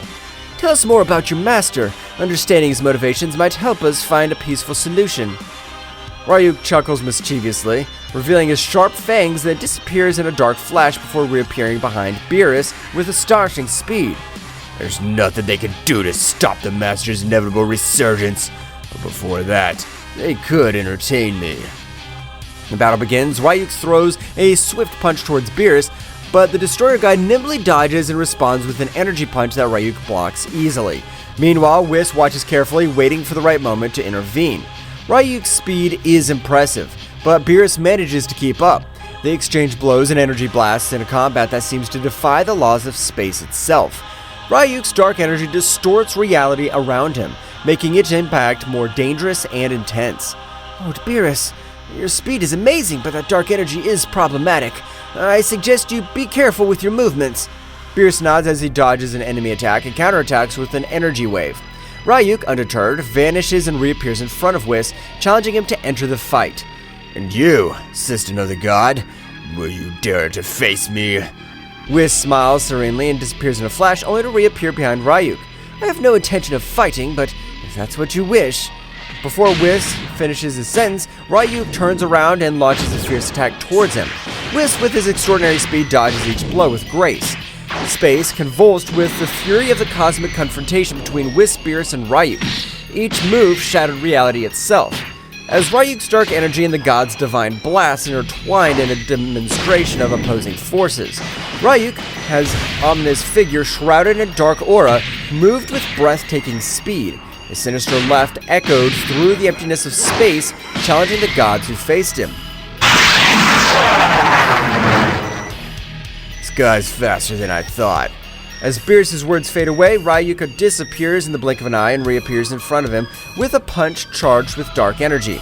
Beerus manages to block the attack, but the force of impact sends shockwaves through space.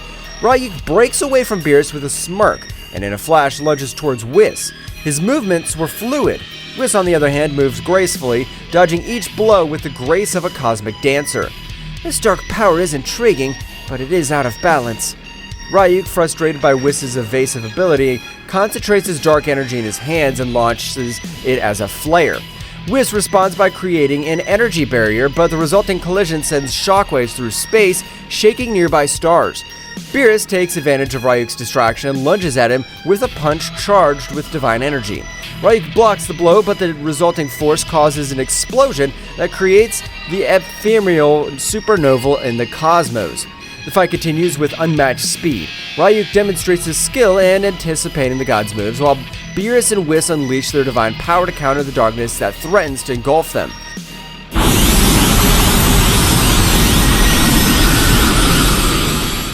In a moment of pause, Ryuk grins mischievously and his dark aura begins to intensify. A transformation was underway. The darkness concentrates around his body, forming a sort of dark cocoon that breaks, revealing a transformed figure. Now Ryuk has evolved. His previous form pales in comparison to the manifestation of his current power. His figure has become more imposing, with twisted shadows dancing around him as if they were extensions of his own essence. Sharp fangs glow with dark radiance, and his eyes emit a malevolent light. Ha ha ha! This is just a glimpse of my true power. Beerus and Whis exchange a worried glance. The pressure in the air becomes even more intense. Ryuk, now in his transformation form, launches himself towards the gods with outstanding speed. Beerus tries to counterattack with a sphere of divine energy, but Ryuk dodges each projectile with ease, moving through the bursts of light with supernatural agility. Meanwhile, Whis stands in reverse, watching the fight with analytical eyes. In a quick blink, Ryuk appears in front of Beerus and unleashes a series of vicious blows. The sonic sounds of punches and echoes kicked through space as the gods and devourer of worlds, discipled, plunge into a frenzy of combat. Beerus, struggling to keep up with Ryuk's speed, takes a direct punch to the stomach that sends him drifting into space. Before he can recover, however, Ryuk lunges at him and blasts him with a barrage of blows. The situation becomes even more complicated when Ryuk, in a ruthless act, concentrates dark energy in his hand and drives it through Beerus' abdomen. The Destroyer God lets out a roar of pain as darkness spreads from the point of impact. Whis, seeing the stark reality, springs into action. His figure flashes in space as he stands in front of Ryuk, blocking his attacks. I cannot allow you to harm my lord in this way. Whis' divine energy collides with Ryuk's darkness in a show of cosmic power. The battle intensifies and the fate of the universe hangs in the balance as the confrontation between light and darkness reaches its climax. The confrontation between Whis and Ryuk intensified as space became the stage for their fierce cosmic battle. The clash of divine and dark energies echoed in the void of the universe, creating ripples that stretched to the far reaches of space. You think you can stop me, Whis? The master of divine martial arts, Whis, maintained his serene composure as he resisted the onslaught of the devourer of worlds disciple. His divine aura glowed brightly, fighting against the darkness that threatened to envelop him. Whis, with a wave of his hand, unleashed a blast of divine energy that forced Ryuk back momentarily. However, the smile on the dark being's face revealed that he was far from giving up. Ryuk, your quest for power will only lead to destruction. Ryuk, releasing a sinister laugh, launched himself at Whis with renowned furiosity. Each exchange of blows was like a clash of titans, with the fate of the universe hanging in the balance. Meanwhile, Beerus was recovering from the wounds inflicted by Ryuk, watching the battle with critical eyes. The darkness that had pierced his abdomen was beginning to dissipate thanks to divine regeneration, but the experience had left an indelible mark. This creature's more formidable than I imagined. And determined not to be a mere spectator, Beerus joined the battle with renowned determination. His figure flashed with divine energy that rivaled Whis's, creating a spectacle of light and shadow in space. The three powerful beings engaged in a cosmic dance, with flashes of divine and dark energy illuminating the vastness of the universe. Ryuk, without losing his smirk, took advantage of his transformation to increase his speed and strength, challenging the gods with every move. The combat reached new levels of complexity when Whis, in a flash of cunning, unleashed a divine teleportation technique. He moved at the speed of thought, appearing and disappearing at different points in space, keeping Ryuk on the defensive. You can't dodge me forever, Whis. As Whis and Ryuk clashed in space, Beerus focused on channeling his divine energy. The Destroyer God sank into a meditative state, concentrating on unleashing his true power. Beerus' transformation was gradual but impactful. His figure was enveloped in a golden aura, and his eyes shone with the intensity of a star. Divine power flowed through him, manifesting in a form that only the mightiest gods could attain, allowing the grievous wound left by Ryuk to be healed. It's time to put an end to this. The reborn Beerus lunged towards Ryuk with unparalleled speed.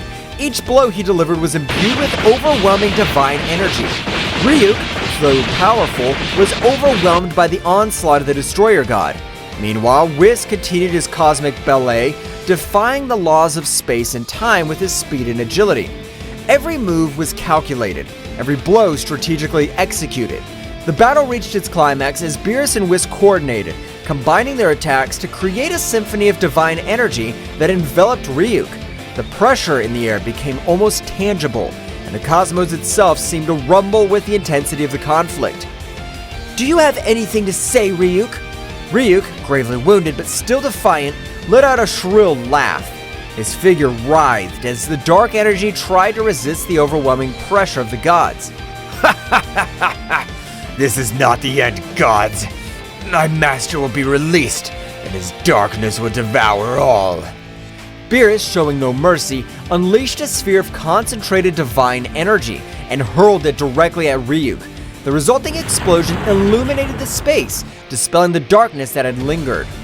Silence fell over the space as the gods watched the wreckage of the battle. Ryuk lay motionless, defeated, but not destroyed. His threat had been contained, at least for now. This is not over. We need to find out more about his master and any threat that may arise. Whis nodded, sharing the same determination. The reality of the danger that stalked the universe became more apparent, and the gods knew they had to prepare to face even greater challenges. The cosmic explosion that marked the end of the fierce battle dissipated into the vast space, leaving Whis and Beerus floating in momentary tranquility. As they regained their composure, a flash of gold announced the arrival of Daishenkin, the High Priest, who appeared before them with a serene but worried expression. I see you've dealt with the threat, dear Whis and Beerus. Yes, Father. Ryuk has been contained, at least for now. But this isn't the end, is it? Daishenkin smiled wisely as he held in his hands a strange artifact, a glowing sphere that emanated an energy like the one they felt during the battle. This is what I wanted to show you. It's known as the Sphere of Divine Containment, an ancient artifact capable of sealing beings of great power and darkness. Beerus and Whis watched intently as Daishenkin explained the function of the sphere and how it was used to keep the most dangerous entities in the universe at bay. This artifact has been kept in safekeeping for eons.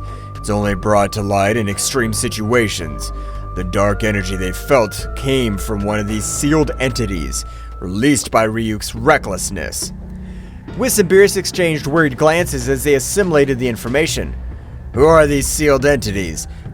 They are beings from the distant past, fallen gods and creatures whose thirst for power make them uncontrollable.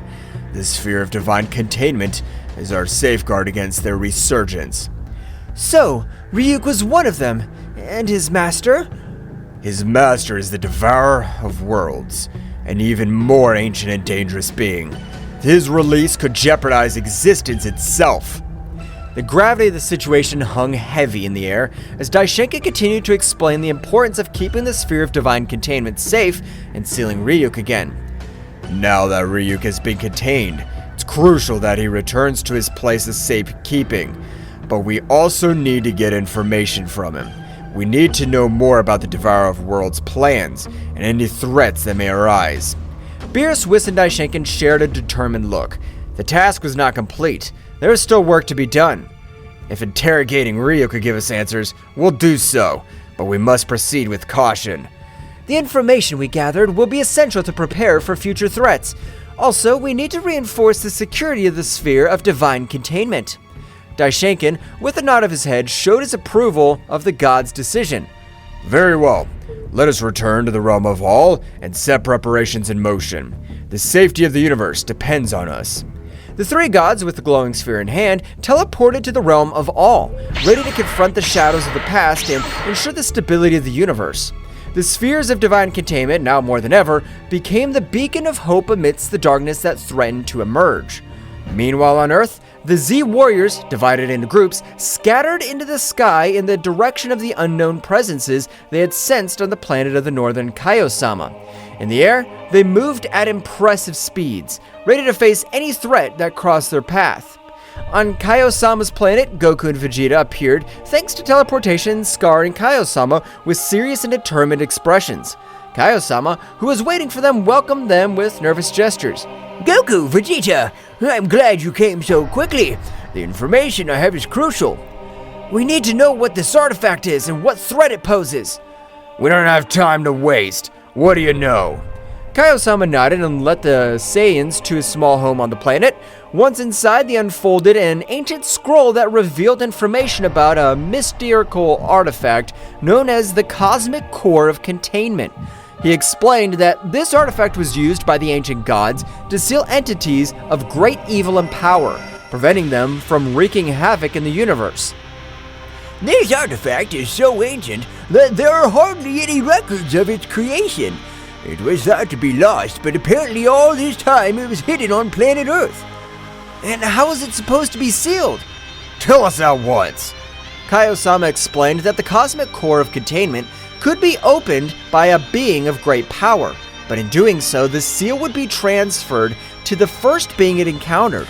If the seal was not broken immediately, it would merge with that being, granting it power, but also binding it to the duty of keeping the evil sealed.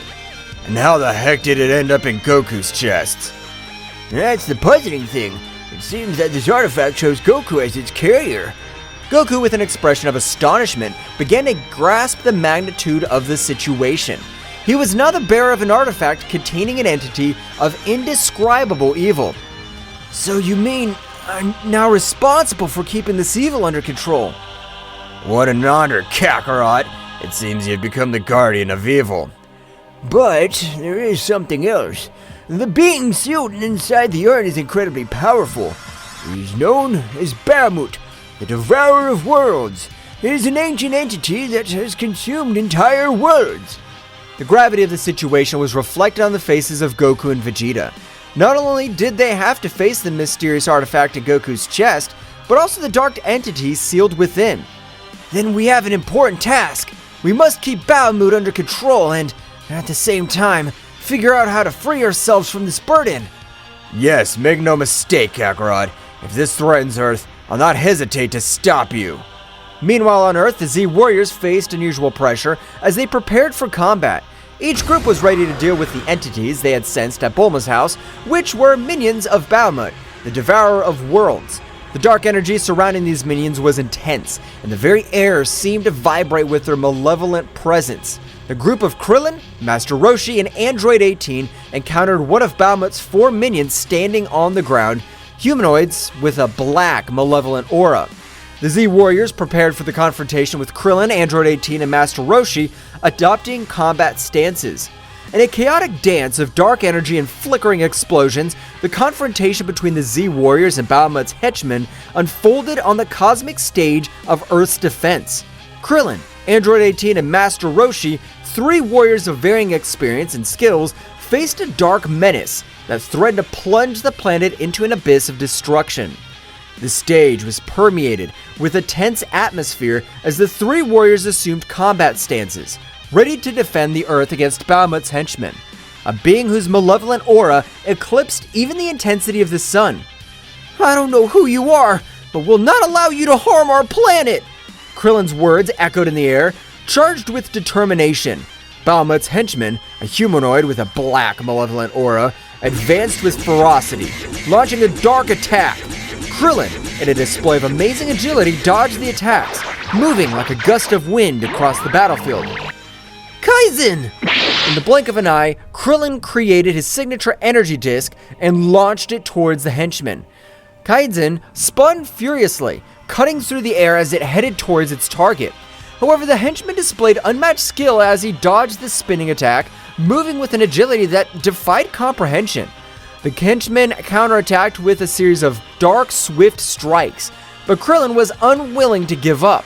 With precise and quick movements, he blocked most of the attacks, responding with quick and precise counterattacks. The combat dance between Krillin and the henchman painted a picture of speed and skill, where each movement could change the tide of the battle. Meanwhile, Master Roshi, the aged warrior with vast experience in martial arts, watched the confrontation with a knowing smile. He adopted a firm posture, waiting for his moment to intervene. "You've chosen the wrong man to fight. I've seen more battles than you can imagine." As Bahamut's henchman lunged towards him, Master Roshi moved with unique grace, dodging the attacks with precise movements and counterattacking with a series of energy blasts. The old man's experience and cunning proved to be a formidable challenge for the henchman, who was forced to deploy all his skills to confront the master. On the other hand, Android 18, the android warrior with formidable strength, advanced towards the henchman with determination. Her eyes glowed with an intense blue light as she unleashed her powerful android energy. "Do not underestimate the strength of androids." With a quick wave of his hands, Android 18 launched a wave of energy towards the henchman. The latter, though impressed by the ferocity of the android warrior, showed no signs of recoiling. Instead, it lunged toward her with surprising speed, throwing dark blows that Android 18 dodged with cybernetic agility. The battle between Android 18 and the minion was a display of strength and speed, the bursts of energy lighting up the sky. Both fought with an intensity that could shake the foundations of the universe. Meanwhile, Android 18, a formidable warrior created by Dr. Gero, was ready to demonstrate her immense power. She charged her energy, her body radiating a red glow, and lunged towards the henchman with determination. "Don't underestimate me. I'm stronger than you think." The henchman responded with a sudden surge of his dark aura, unleashing a surge of energy that pushed Android 18 back. The force of the impact created a shockwave, kicking up dust and debris in its wake. The battle was intense.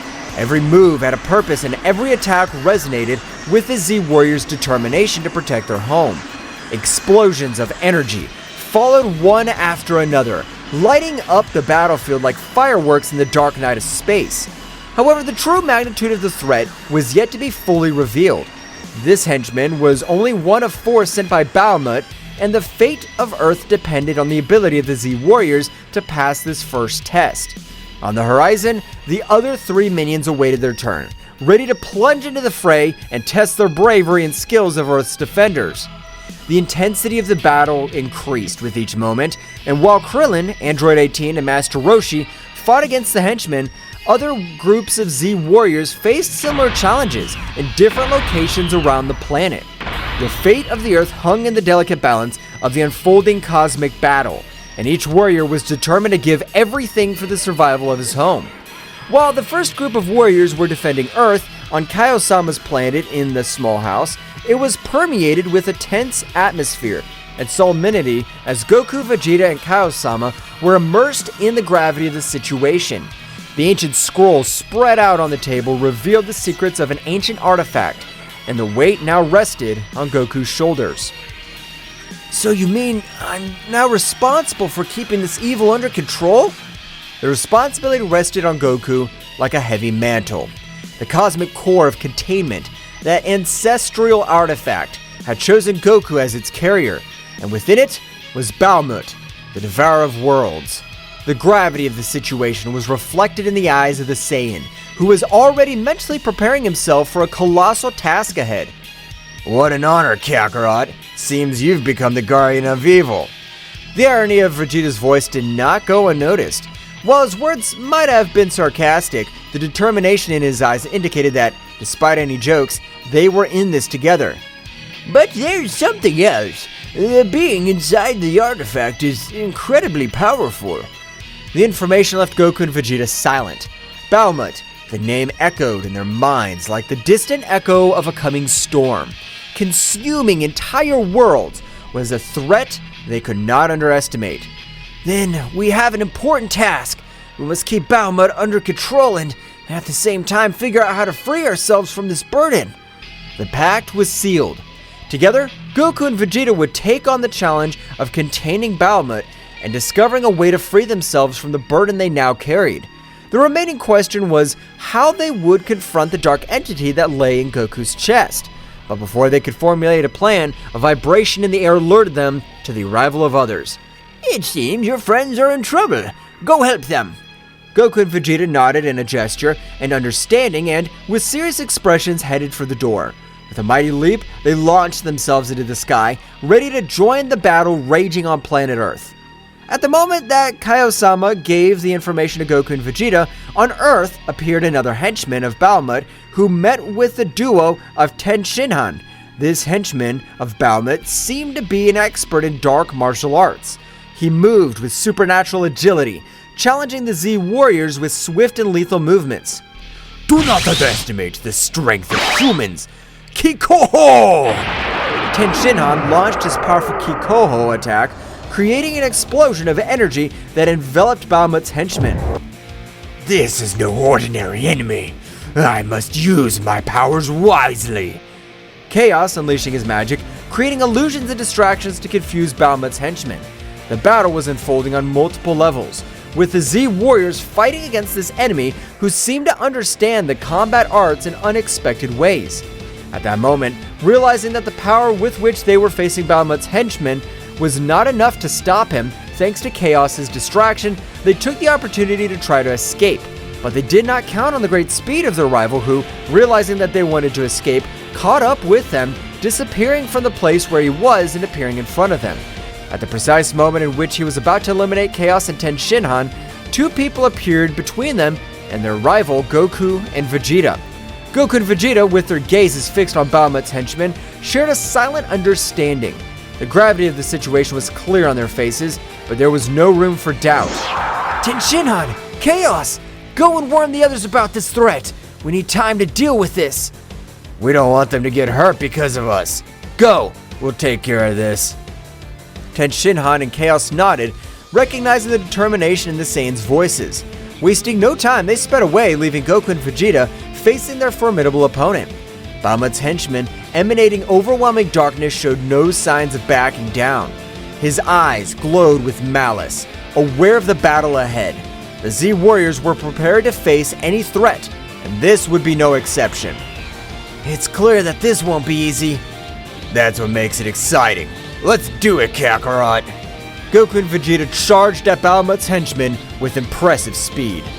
At the moment when both warriors were fighting a battle that could change the fate of Earth, this being who presented himself as Bahamut's henchman, this dark entity with a humanoid shape but a bird's head, was going to be surprised by the abilities of the Saiyan warriors. In the middle of the combat, of all the show of strength between both warriors and this dark being, Takagami, with a confused face but confident that his strength was far superior to that of these earthly warriors, thought, I'm amazed at the strength these earthly beings possess. I guess they deserve to know who'll kill them. Then at that moment he told them with a malevolent smile, he said, I've been surprised by warriors. That's why they deserve to know my name. I'm Takagami, sacred god of darkness, follower of the supreme god Bahamut. Goku, very surprised of what he's hearing, said, More gods? This sounds very dangerous and it's exciting. Bug, shut up! The life of this planet's at risk, and you get excited about a being that's very powerful. The speed of the combat accelerated as Goku and Vegeta pounced on Takagami. The energy in the air became dense, vibrating with the intensity of the impending confrontation. Takagami, with his dark aura, stood his ground, disdainfully watching the approaching Saiyans. Do you think you have a chance against the power of darkness? Goku and Vegeta continued their advance, wasting no time in unnecessary words. In the blink of an eye, they were in front of Takagami, unleashing a gale of blows. Takagami, with surprising agility, dodged many of the attacks, but some managed to land, demonstrating the strength of the Saiyans. Don't underestimate the power of a Saiyan! Come on, God of Darkness, show us what you can do! Takagami responded to the challenge, unleashing his own fury. His speed and combat skills were amazing, deflecting the blows of Goku and Vegeta with subtle movements. The battle turned into a whirlwind of punches, kicks, and ki blasts, lighting up the sky with flashes of light and darkness. They're just insects in front of the power of eternal darkness! Goku in his base state and Vegeta, with their pride as the Saiyan Prince, continued to put pressure on Takagami. However, as the battle progressed, Takagami began to reveal more of his true power. His dark aura intensified, and his form subtly changed, revealing a transformation that increased his power exponentially. This can't be good. Goku, always excited for a challenge, added, Vegeta, get ready! This is getting interesting. Takagami's increased power created an overwhelming pressure on the battlefield. His speed increased dramatically, and his strength eclipsed that of the Saiyans. However, Goku and Vegeta were not intimidated. With determination, they raised their own power of levels, taking the battle to new heights. The fighting continued with swift attacks and explosions shaking the battlefield. Goku and Vegeta, now in more advanced forms, kept up the pace, challenging Takagami at every turn. However, despite his efforts, the sacred god of darkness proved to be a formidable adversary. This is entertaining, but your resistance is useless. The darkness consumes everything. Goku and Vegeta, without giving up, exchanged determined glances. Vegeta, it's time to go further. Of course, Kakarot. As Chaos and Ten Shinhan rushed to warn the other Z warriors, the confrontation between Goku, Vegeta, and Takagami entered a new level of intensity. The struggle for the fate of the universe was in full swing. A cosmic battle was raging on planet Earth, where darkness and light collided in a frantic dance of energy. Goku and Vegeta, the brave Saiyans, were facing Takagami, the Falcon, sacred god of darkness. The intensity of the combat resonated in the universe, and every movement threatened to tear reality itself apart. Takagami, who had increased his power, floated in the air with an imposing presence and dark aura. His eyes glowed with malice as he watched the Saiyans, who stood firm, prepared to defend their fate of the planet. In response to their enemies' increased power, Goku and Vegeta channeled their ki to the maximum, raising their power to the Super Saiyan. Vegeta, this guy's strong, but that only means that this fight will be even better. Of course, Kakarot. This is our time to shine. The planet Earth vibrated with the energy released by the three contenders. The distant stars seemed to pale before the magnitude of the conflict.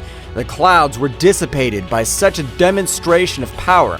Takagami, with his increased speed, lunged at Goku with a darkness-laden punch. Goku, using his elasticity and quickness, dodged gracefully, leaving a trail of flashes around him by the speed at which Takagami was lashing out with his nigh-speed punches. Vegeta, with a burst of ki, stepped between Goku and Takagami, blocking an attack that would have been devastating his fellow Saiyan. The shockwave from the collision sent debris in all directions. I expected nothing less from you, sacred god of darkness. Takagami defiantly unleashed a series of dark blasts towards Goku and Vegeta. The Saiyans responded with perfect timing, countering each attack with precise strikes and energy waves. The scene looked like a combat symphony, where every movement was choreographed with divine precision. Goku, with a twinkle in his eye, concentrated his energy on his hands. A bluish sphere of energy began to form, growing in size and luminosity. Vegeta, observing the familiar technique, smiled as he recognized the power that Goku was summoning. A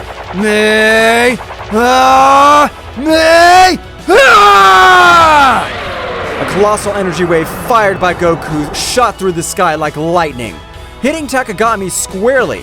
However, the darkness was absorbing the energy, and the Falcon emerged unscathed, laughing disdainfully. Is that all you have, Saiyan? While Goku was recovering from the effort of his attack, Vegeta launched himself at Takagami with supersonic speed. His fist slammed into the Dark God, creating a shockwave that shook the air. However, Takagami responded with a burst of energy that sent Vegeta backwards. Ah! Damn, this guy's stronger than I thought. Goku, recovering, joined the battle again. Both Saiyans, aware that they were facing a formidable enemy, decided that it was time to take the fight to the next level. Vegeta, how about we show what we can really do? Of course, Kakarot. Let's do it. Goku and Vegeta began to accumulate energy around them. The atmosphere was charged with an intensity of their ki as they unleashed their advanced forms. Goku transformed into the Super Saiyan Blue, while Vegeta assumed his evolved form, the evolved Blue Super Saiyan. Are they taking each other seriously now? Goku and Vegeta, with their new forms, advanced towards Takagami with renewed determination. The speed and strength of the Saiyans were now incomparable. The impacts resounded like cosmic thunder, creating a symphony of destruction in the sky. The battle became even more intense. Goku and Vegeta, coordinating their movements, attacked Takagami with an impressive combination of techniques and melee attacks. The Falcon, despite its power, was overwhelmed by the ferocity of the Saiyans.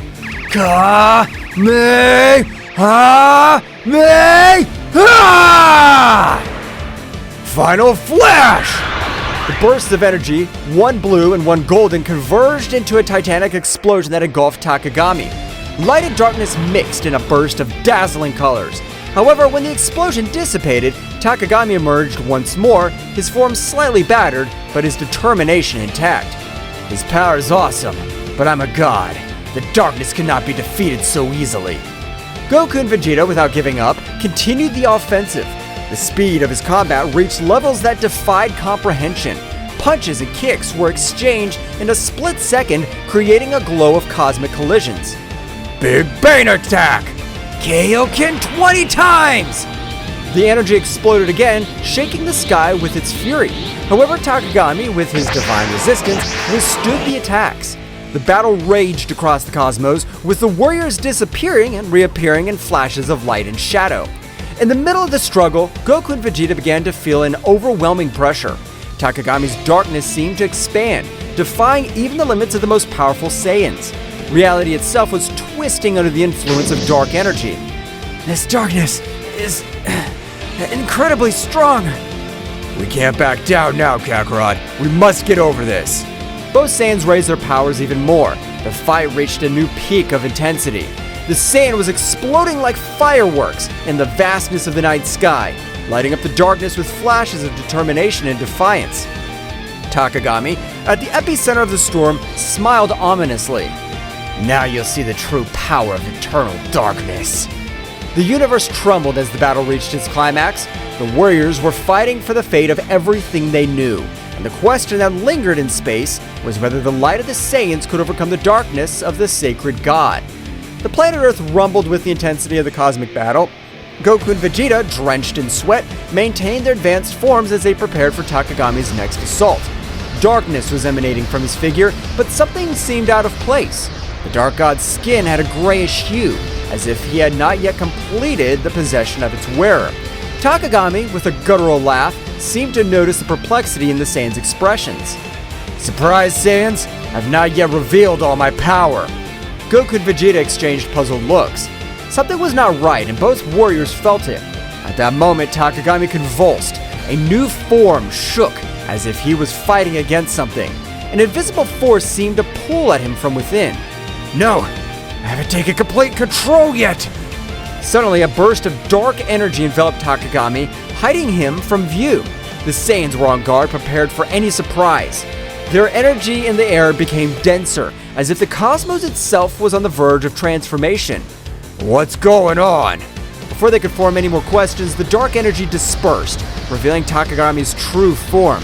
However, what they saw took their breath away.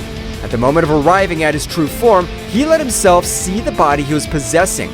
This body was Yamcha's. Once the warriors saw that, Takagami completed his bird-headed humanoid form. But now the true form of the sacred god of destruction was clearly revealed. The Falcon's head was clearly shown, with a defined musculature but a thin body, wearing blue Egyptian clothes with gold bracelets and a gold necklace. Huge wings which disappeared and appeared at their whim. Now, Takagami had something going for him.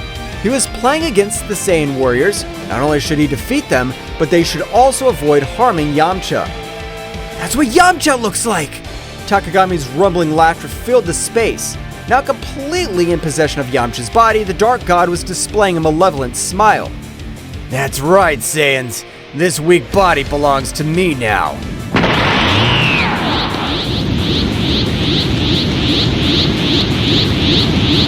Vegeta gritted his teeth furiously. Damn it! How dare you possess one of us? It's not just one Saiyan. Soon all of you will become Bahamut puppets. The reality of the situation hit Goku and Vegeta, but the force of the cosmic impact, the dark entity they were facing was not only a dark god, but also had the power of possessing earthling warriors. Yamcha, now inside the sacred god of darkness, did not have any sign of consciousness. The god had taken control of his being completely. Ha ha ha ha! There's no escape. Bahamut will be released, and this universe will fall into eternal darkness. Goku and Vegeta shared a determined look. They knew the threat was even greater now. Not only were they fighting a dark god, they were also faced the possibility of losing their friends and allies in this fight. Vegeta, we have to find a way to free Yamcha and stop Takagami. Of course, Kakarot, but first, we have to deal with this dark god. The battle continued, but now the situation was more desperate. Takagami, with Yamcha's body, unleashed an unstoppable fury. The Saiyans struggled not only against eternal darkness, but also against the weight of facing one of their own companions. Explosions of energy lit up the sky, but the inner struggle of Goku and Vegeta was equally intense. Every blow, every burst of ki resonated with the promise of freeing Yamcha and saving the universe from the threat of Bahamut. But Takagami wasn't going to give up so easily. Do you think you could beat one of the World Eater's henchmen? The dark energy intensified in the ultimate form of the sacred god of darkness. Now, the freedom to be able to use all his power launched relentless attacks. Goku and Vegeta, with their advanced forms, were fighting with all their might, but the darkness had a firm grip. The struggle dragged on. Every moment seemed like an eternity. Yamcha, although he was just a contender for Takagami, at one point during the fight showed signs of pain on his face. It was as if his very essence was fighting against the darkness that was consuming her. Yamcha, hold on! Let's get you out of this! But Goku's words were lost in the storm. Takagami, with a maniacal laugh, continued his assault. The Earth, witness of this cosmic conflict, trembled before the magnitude of the confrontation between light and darkness. Somewhere far away, Chaos and Ten Shinhan, after alerting the other Z warriors about the threat, returned to the battlefield. Seeing the situation, Ten Shinhan's face filled with fury as Chaos clenched his fist determinedly. Takagami, I'll make sure you pay for this! Both warriors joined the fight, but even with their abilities, facing a dark god who possessed one of his own would not be so easy. The battle turned into a desperate struggle to face Yamcha and stop Bahamut before he was released. During the chaos, Goku and Vegeta shared a look of determination. The darkness could be powerful, but the light of the Saiyans would shine even in the darkest moments. The battle for the fate of the universe was far from over, and Earth's heroes were ready to face any challenges that stood in their way. Taking a trip to the past, one day before the strange artifact was impregnated into Goku's chest, after rescuing his son Goten, Yamcha, oblivious to the imminent danger that was coming, was exploring an ancient Egyptian pyramid during an archaeological expedition. The atmosphere was charged with mystery and the promise of amazing discoveries. Deep inside the pyramid, Yamcha stumbled upon an ancient artifact that was glowing with a dim light. It was an Egyptian bracelet decorated with intricate hieroglyphs. Fascinated by her beauty and attracted by an inexplicable force, Yamcha could not resist and placed the bracelet on his wrist. The moment the bracelet touched his skin, a strange sensation enveloped Yamcha. It was not painful or threatening, but rather captivating. An ancestral connection was established between the earthly warrior and the Egyptian artifact. What Yamcha didn't know was that this artifact contained an ancient power linked to the age of gods and legends. As the light from the bracelet merged with Yamcha, an ancient presence awoke. It was the essence of an ancient god that was lying asleep inside the artifact. However, this being was neither malevolent nor benevolent. It was simply an ancestral force seeking to join a mortal existence, or at least that was what Yamcha felt at that moment. The god, by merging with Yamcha, granted him abilities and knowledge beyond his comprehension. Yamcha felt with a strength and connection to the story itself. The fusion, although puzzling at first, resulted in a unique symbiosis between the earthly warrior and the divine entity. Yamcha didn't know what the bracelet actually was. Returning to the battle, every moment became more challenging for Goku and Vegeta and the earthly warriors. Takagami, now completely liberated, unleashed a destructive force that tested even the most powerful Saiyans. In an effort to turn the tide of the battle, Ten Shinhan and Chaos joined the fight. Both warriors, aware of the threat possessed by Takagami, threw themselves into the fray bravely. His unique skills and determination added a new dynamic to the conflict, but even with his intervention, the darkness persisted. Ten Shinhan, keep the pressure on. We cannot allow this darkness to take over our world. Ten Shinhan nodded, concentrating his energy on coordinated attacks with Goku and Vegeta. Despite their combined efforts, Takagami remained a relentless adversary. As the battle reached its peak, Goku and Vegeta, exhausted but without losing their determination, shared a look of mutual understanding. They knew they needed an extra power to face Takagami at his finest. Instantly, an idea crossed their minds of the Saiyans' fusion. Vegeta, I know it's not something you prefer, but I think it's our only option. I don't like to admit it, Kakarot, but I agree with you. If we want to stop this monster, we need all the power we can get. Both warriors assumed the necessary postures to perform the fusion dance. The energy of Goku and Vegeta intertwined in a brilliant flash, and within seconds, an entirely new warrior emerged. Gogeta in his base form, the supremely powerful fusion of the two Saiyans. It seems the occasion requires it. Now, Takagami, get ready. So you think a ridiculous fusion will be able to stand up to my power? Gogeta rushed towards Takagami with amazing speed. The matchup that followed was an unmatched display of skills. Gogeta dodged Takagami's attacks with grace, fighting back with overwhelming force. However, the darkness that enveloped the Dark God proved to be a formidable challenge. During the intense battle, Ten Shinhan and Chaos continued to bravely fight, but the price of a confrontation was already becoming apparent. Takagami, taking advantage of the distraction, launched a devastating attack that left Ten Shinhan and Chaos seriously injured. Goku and Vegeta, seeing their companions in danger, felt a surge of rage. Gogeta redoubled his efforts, attacking with renewed ferocity.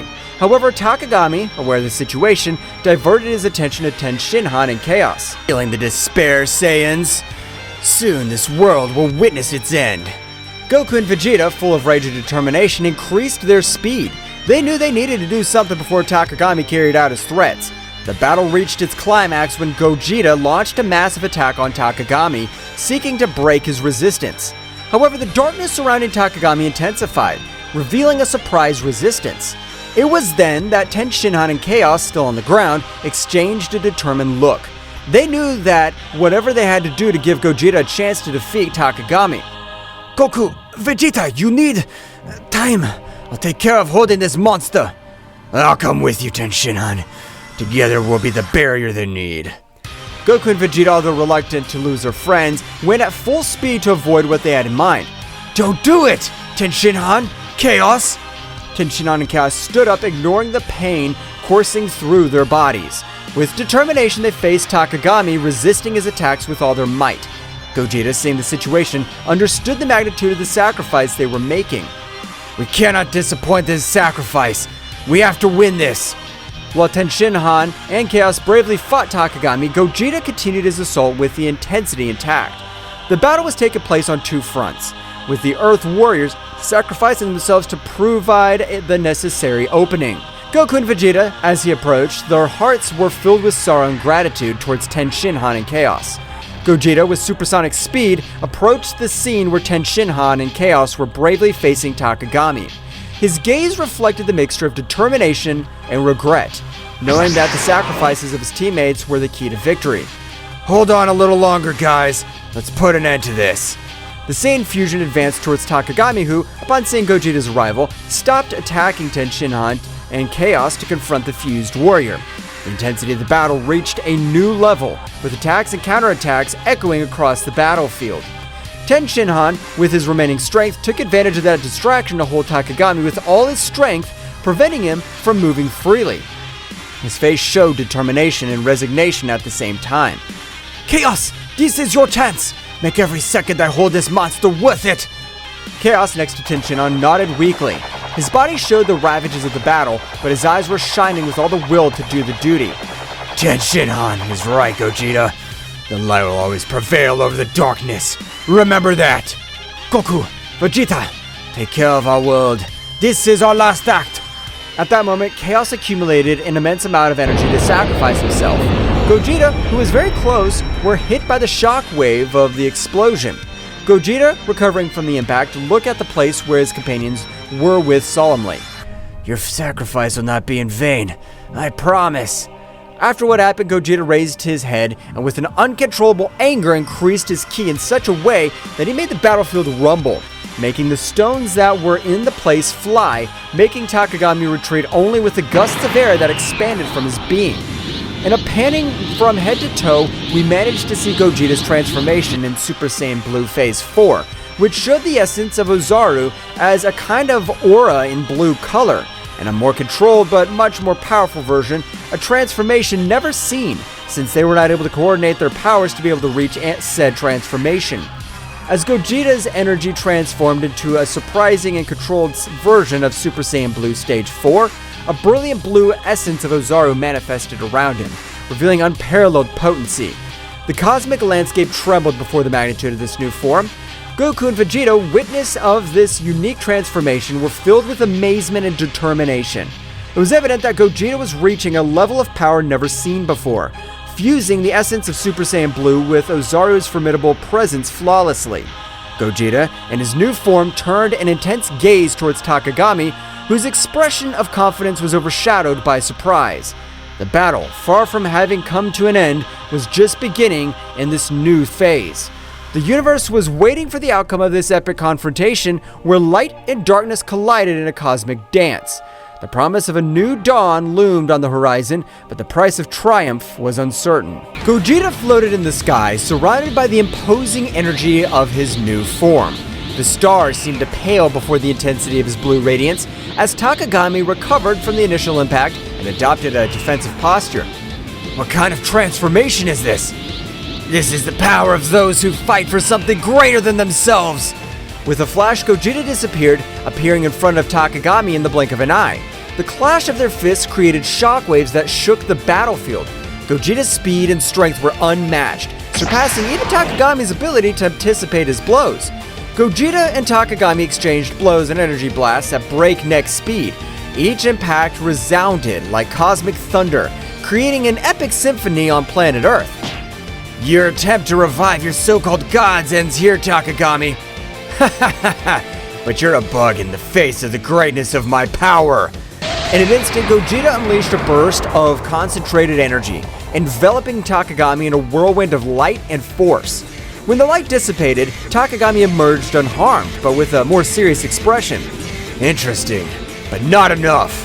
The battle was reaching cosmic levels, with ripples of energy spreading across the far reaches of the universe. Meanwhile, the other Z warriors watched the sky, appreciating Gogeta's great power of display and Takagami's resilience and viciousness. The roar of battle echoed in every corner of the universe. Gogeta and Takagami, wrapped in an endless dance of energy, continued their titanic confrontation. Space twisted and trembled under the influence of their powers, creating distortions itself. Bursts of energy expanded like lightning, illuminating the darkness of the night sky with dazzling flashes.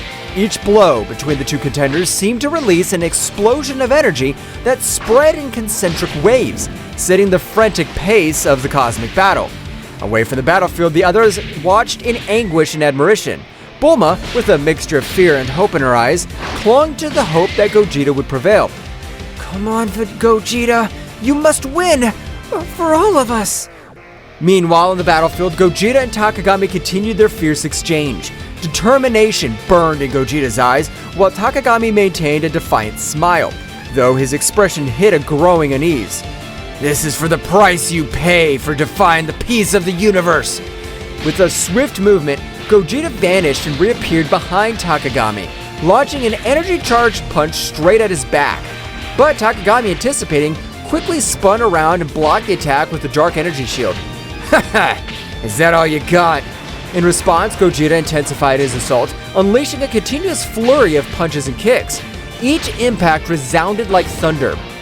But Takagami, though outmatched in speed, resisted with his dark power, countering the attacks with deft movements. During the scuttle, Takagami took advantage of the prevalent moment of openness and opened up a launched energy bolt straight for Gogeta's chest. The resulting explosion shook the universe and Gogeta was thrown backwards, leaving a trail of blue energy. Is that all hope can do? Gogeta recovered quickly, stood up with determination. The glow of his transformation increased even more. This is far from over. The battle continued, leading them again to display an ever-increasing amount of power. In this fury, Gogeta unleashed power that defied the laws of the universe, and Takagami, despite his arrogance, began to show signs of concern. The tension was palpable.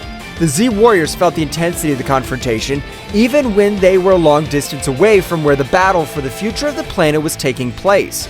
Piccolo was seriously watching, calculating every move and thinking at some point this battle, which was far from over, would be a favorable outcome. Piccolo, in his thoughts, Goku, Vegeta, we trust you. You must win this battle. The battle reached a new climax when Gogeta and Takagami met at an eminent point in the battle. The energy emanated from them, illuminating the vastness of the dark sky, creating a dazzling spectacle of colors and flashes. You cannot escape darkness. Darkness will never prevail over light. You're a fool if you think your light can eclipse my power. Suddenly, a voice echoed in Gogeta's mind, a familiar but distant voice. Gogeta, do not underestimate your enemy. Truth lies within strength. The transmission abruptly cut off, leaving Gogeta bewildered. Before he could reflect on it, however, Takagami lunged towards him with surprising speed, unleashing a series of punches and kicks that left Gogeta struggling to keep up. At that moment, a fleeting image flashed through Gogeta's mind, a vision of his loved ones, of his purpose, and the responsibility he carried on his shoulders. The energy of the transformation fanned, and Gogeta, with newfound determination, struck back with renewed ferocity. This is the limit of your tyranny, Takagami! Ha ha ha ha! The limit's up to you, Gogeta, and your limit is my power! Suddenly, the sky around him fragmented, and multiple distorted versions of Takagami emerged from the dimensional rifts, each with a malevolent grin. You cannot defeat me, Gogeta! I am eternal! I'm a god! You may be powerful, but I'm not alone in this! The battle reached a new intensity as multiple distorted incarnations of Takagami surrounded Gogeta. Each emanated a dark energy that defied the laws of the universe. The air itself seemed to vibrate with the pressure of their combined presences. At that precise moment, Goku and Vegeta's fusion had come to an end due to the amount of power they had used in order to stand up to Takagami. Goku and Vegeta, although they had returned to their individual forms after the fusion, knew that the key by defeating Takagami lay in perfect unity and coordination. Vegeta, we're in this together. Let's give all our power to be able to confront him so we can free Yamcha from this so-called god. Yes, Kakarot, this insect will not defeat us. The Z Warriors watched in amazement, aware that the fate of the universe hung in the balance. Piccolo analyzed this situation, looking for any weaknesses that could be exploited. The others prepared to act if the opportunity presented itself. Goku and Vegeta, now separated, their fusion as Gogeta, faced Takagami with determination in their eyes. The dark presence of the supposed god loomed over them, but the Saiyans were determined to free Yamcha and put an end to the threat he posed. Vegeta, we need to coordinate our attacks. We've always been stronger when we fight together. For once, I agree with you, Kakarot. This insect will pay for what he did. The two Saiyans lunged towards Takagami, attacking with a combination of punches and ki blasts. Takagami, though powerful, was momentarily overwhelmed by the timing of the two warriors. However, his sinister laugh echoed across the battlefield. Your union will change nothing. My power is unlimited. Goku and Vegeta exchanged glances, realizing that the situation was more serious than they had imagined. Takagami unleashed a wave of dark energy that sent them flying, but they quickly recovered, ready to continue the fight. The Z Warriors watched with concern. Gohan, though a bit intimidated by Takagami's power, maintained his unwavering determination. Piccolo, with his keen intelligence, pointed out a possible weakness. It seems his power is linked to some source. We must find a way to break that connection. Goten and Trunks, who had arrived along with Gohan, eager to join the battle, looked at their parents with concern. However, Piccolo stopped them. Guys, we need a plan before we launch into battle. Your strength will be crucial at the right time. While the Z Warriors thought of a plan, Goku and Vegeta continued their fierce assault against Takagami. Every time it seemed they were about to defeat him, his power increased and the evil emanating from him intensified. Ha ha ha ha! Your resistance is useless. My power thrives on despair and suffering.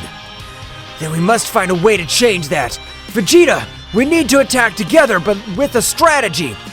You're finally thinking clearly, Kakarot. Let's do it! The two Saiyans, coordinating their movements, executed a series of synchronized attacks. Although Takagami was defending himself skillfully, he began to show signs of discomfort. The connection between his power and the external source seemed to be faltering. At that instant, Piccolo noticed the opportunity.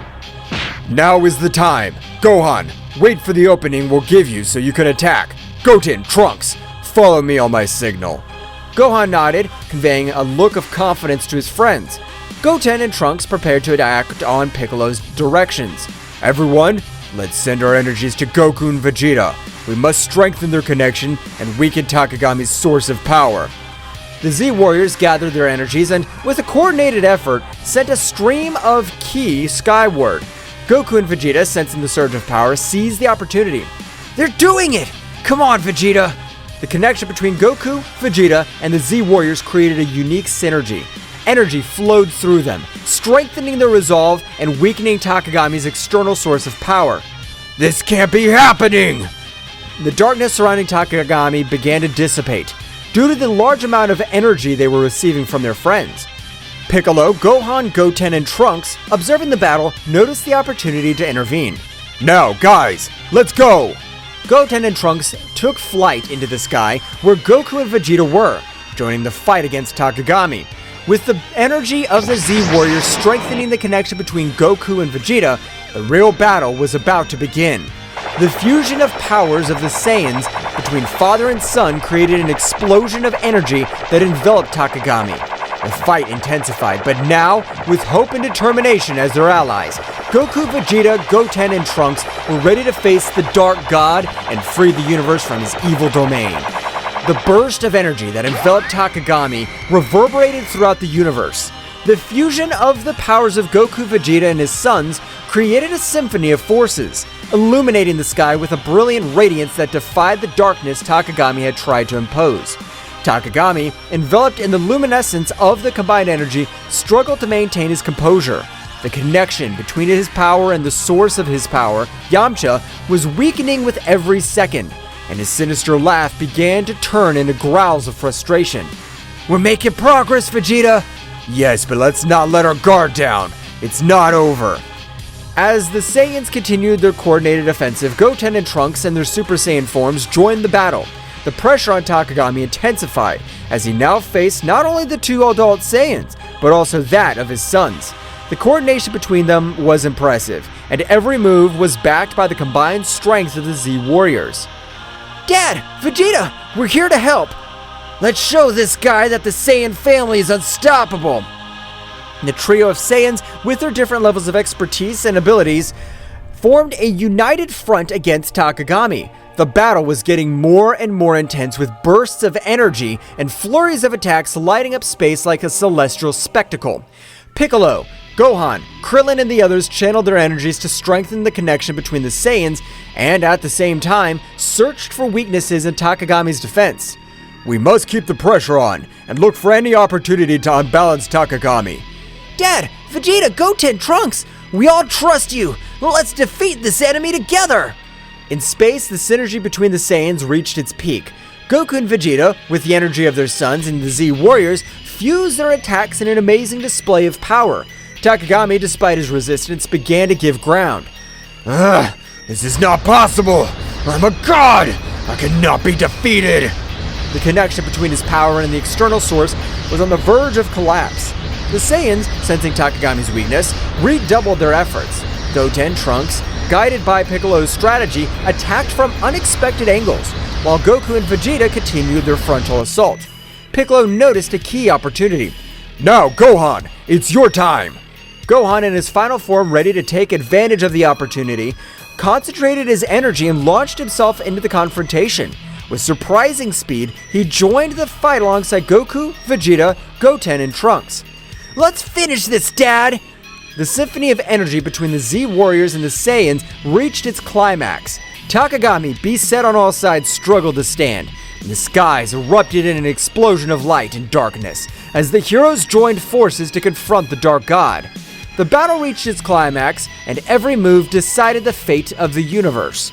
The Z Warriors from Earth watched with eagerness and hope, knowing that victory was within reach, but also aware that the final fight was yet to come. With the Saiyans and the Z Warriors facing Takagami in a cosmic confrontation. However, amidst the chaos of battle, a small distraction allowed Takagami to strike back with furiosity. Goten and Trunks, focused on following Piccolo's strategy, attacked from different angles. However, in a moment of minimal distraction, Takagami seized the opportunity and launched a surprise counterattack. With quick and precise movements, the Dark God managed to evade Goten and Trunks' attacks, countering them with punches and energy blasts. Ha ha ha! Your efforts are useless, children! I'm the all-consuming darkness! Goten and Trunks, though agile and powerful, found themselves in a precarious situation. Takagami, with his speed and cunning, left the young Saiyans struggling to keep up. We have to protect them! Takagami's concentration of power is increasing. We need to regroup and find a strategy to counter his moves. Meanwhile, in the sky, Goten and Trunks, despite the setbacks, continued to fight bravely. They tried to coordinate their attacks, but Takagami's speed and cunning proved to be a formidable challenge. Trunks, we have to stay focused! I know, but this guy's stronger than I imagined! In an unexpected twist, Takagami launched a blast of dark energy that hit Goten and Trunks, leaving them badly injured. Both Saiyans fell backwards with obvious signs of exhaustion and pain. Goten! Trunks! This damned Dark God! The adult Saiyans intensified their assault, determined to avenge their momentary fall of their sons. Takagami, however, taking advantage of the confusion and despair that gripped the Z Warriors, rejoiced in his newly strengthened power. This is how the heroes of the universe give up. They may fight, but in the end, darkness will always prevail. The result was becoming even more tense. The Z Warriors, though determined, were facing the reality that their fight was far from over. Goten and Trunks, wounded but not defeated, were struggling to recover and rejoin the battle. We need a new approach. Takagami's strength increases with each passing moment. We'll protect Goten and Trunks. We'll not let the darkness prevail. The battle, now more critical than ever, was plunging into a desperate confrontation where the survival of the universe hung in the balance. Gohan, observing the critical situation of his brother Goten and Trunks, could not contain the fury that burned within him. A flash of anger crossed his eyes, and his energy rose to levels that would leave even the most experienced Saiyans dumbfounded. He lunged towards Takagami with shocking speed, ignoring any concern for his own safety. With this price, you'll pay for hurting my family! His speed and furiosity impressed everyone on the battlefield. Every blow he delivered carried with it a pent-up rage of a protective brother. Takagami, though initially surprised, adapted to the intensity of Gohan's attacks. Do you think your anger can stop me? I'm going to protect my family and the entire universe from your darkness! The battle between Gohan and Takagami unleashed an energy storm in space. Goku and Vegeta watched in awe and fear as the conflict reached levels that defied comprehension. Despite their determination, they realized they were facing a power beyond anything they had faced before. This kid, his power is amazing! We can't let Gohan fight alone. We must support him. As Gohan continued his relentless assault, Takagami showed a significant improvement in his defensive ability. Every blow was met with inhuman prowess. The battle reached a point where the universe itself seemed to be on the verge of collapse. The epic confrontation between Gohan and Takagami pushed the Saiyan warrior to the limit of his abilities. Despite Gohan's bravery and skill, the Dark God, with unmatched cunning and speed, found an opening in his defense. With a graceful twist, Takagami unleashed a ripping attack, a blast of dark energy that sliced through the air with a malevolent precision. Gohan, surprised by the speed and ferocity of the attack, barely had time to react. The energy wave hit Gohan full on, enveloping him in an explosion of light and darkness. The force of the impact threw Goku's eldest son backwards, causing him to stagger, desperately struggling to stay on his feet. The dark energy left its mark on Gohan's body, marking him with deep, tearing wounds. Ah! This can't be so strong! Takagami, with a sinister smile, hovered in the air, observing the result of his devastating attack. The black energy around him seemed to vibrate with satisfaction as Gohan tried to recover. This is the power you praise so much. You're no match for me, Gohan. Goku and Vegeta, witnessing the scene from a distance, gritted their teeth helplessly. The situation was becoming more critical with each passing moment. Goten and Trunks, still injured but recovering, were prepared to rejoin the fight. Gohan! We can't let this continue. Goten and Trunks, sensing the urgency of the situation, approached Gohan to help him. Despite his own injuries, determination shone in his eyes. Brother, are you alright? Yes, but we need a new approach.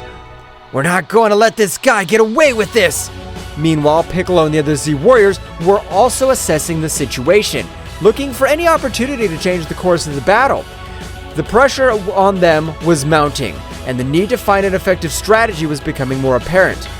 We have to work together. Gohan, can you keep fighting? Gohan nodded, ignoring the pain coursing through his body. His determination had not dulled, on the contrary. Takagami's imminent threat stoked it. I can't give up, but we need a strategy. Something that could surprise him. Surprise him, you say? As the Z Warriors immersed themselves in strategy to counter Takagami, a small distraction took over the battlefield. Goten and Trunks, aware of the need of a different approach, exchanged determined glances. Without saying a word, they assumed the familiar fusion dance stance. The other warriors, immersed in their tactics, barely noticed the sudden disappearance of Goten and Trunks as they performed the fusion. The energy around them condensed into a brilliant flash that revealed Gotenks, Super Saiyan, the powerful fusion of the two young Saiyans. Ready to give this guy a surprise! With impressive speed, Gotenks launched himself towards Takagami, who was momentarily startled by the new presence on the battlefield. Gotenks, with his characteristic air of self-sufficiency, began to unleash a series of swift and agile attacks, challenging the Dark God with renewed energy. Here I come! Takagami, however, far from being intimidated, smiled sinisterly. With a casual gesture, he deflected Gotenks' attacks as if toying with him. Is that all you've got, you little fused insect? Gotenks persisted, intensifying his attacks, trying to find an opening in Takagami's defense. However, the Dark God, with a graceful move, countered each blow with ease. Come on! It can't be! In the moment of distraction, Takagami took advantage of the situation. With impressive speed, he launched a blast of dark energy that enveloped Gotenks before he could react. The resulting explosion threw Gotenks backwards, knocking him to the ground unconscious and disfigured. Gotenks! This is worse than we thought. Takagami, now more confident of his superiority, hovered in the air, glaring at the defeated warriors. Goten and Trunks, still unconscious, lay on the ground as Takagami revealed in his moment of victory. Ha ha ha ha! Is this all you offer, Z Warriors? Your desperation only increases my power. With the outlook darkened by Gotenks' momentary defeat, attention turned to Gohan, who, badly wounded but driven by an inner strength, began to radiate intense energy. The pain in his body seemed to fuel his determination, and a wild golden glow enveloped as his ki reached never-before-seen levels. In the blink of an eye, Gohan transformed into Super Saiyan Phase 3, a form of awesome power that surprised even Takagami. Gohan's hair grew out of control, his muscles swelled, and his expression reflected a mixture of pain and fierce determination. What is this? A new trick? Gohan, with a wild roar, launched himself towards Takagami with shocking speed. The force of his blows and the intensity of his attacks shook the battlefield, creating a storm of energy around him. The conflict between light and darkness took on a new dimension as Gohan challenged the limits of his own power. You're going to pay for what you've done! Well, guys, this is all for today's chapter. I hope you liked it and it was to your liking.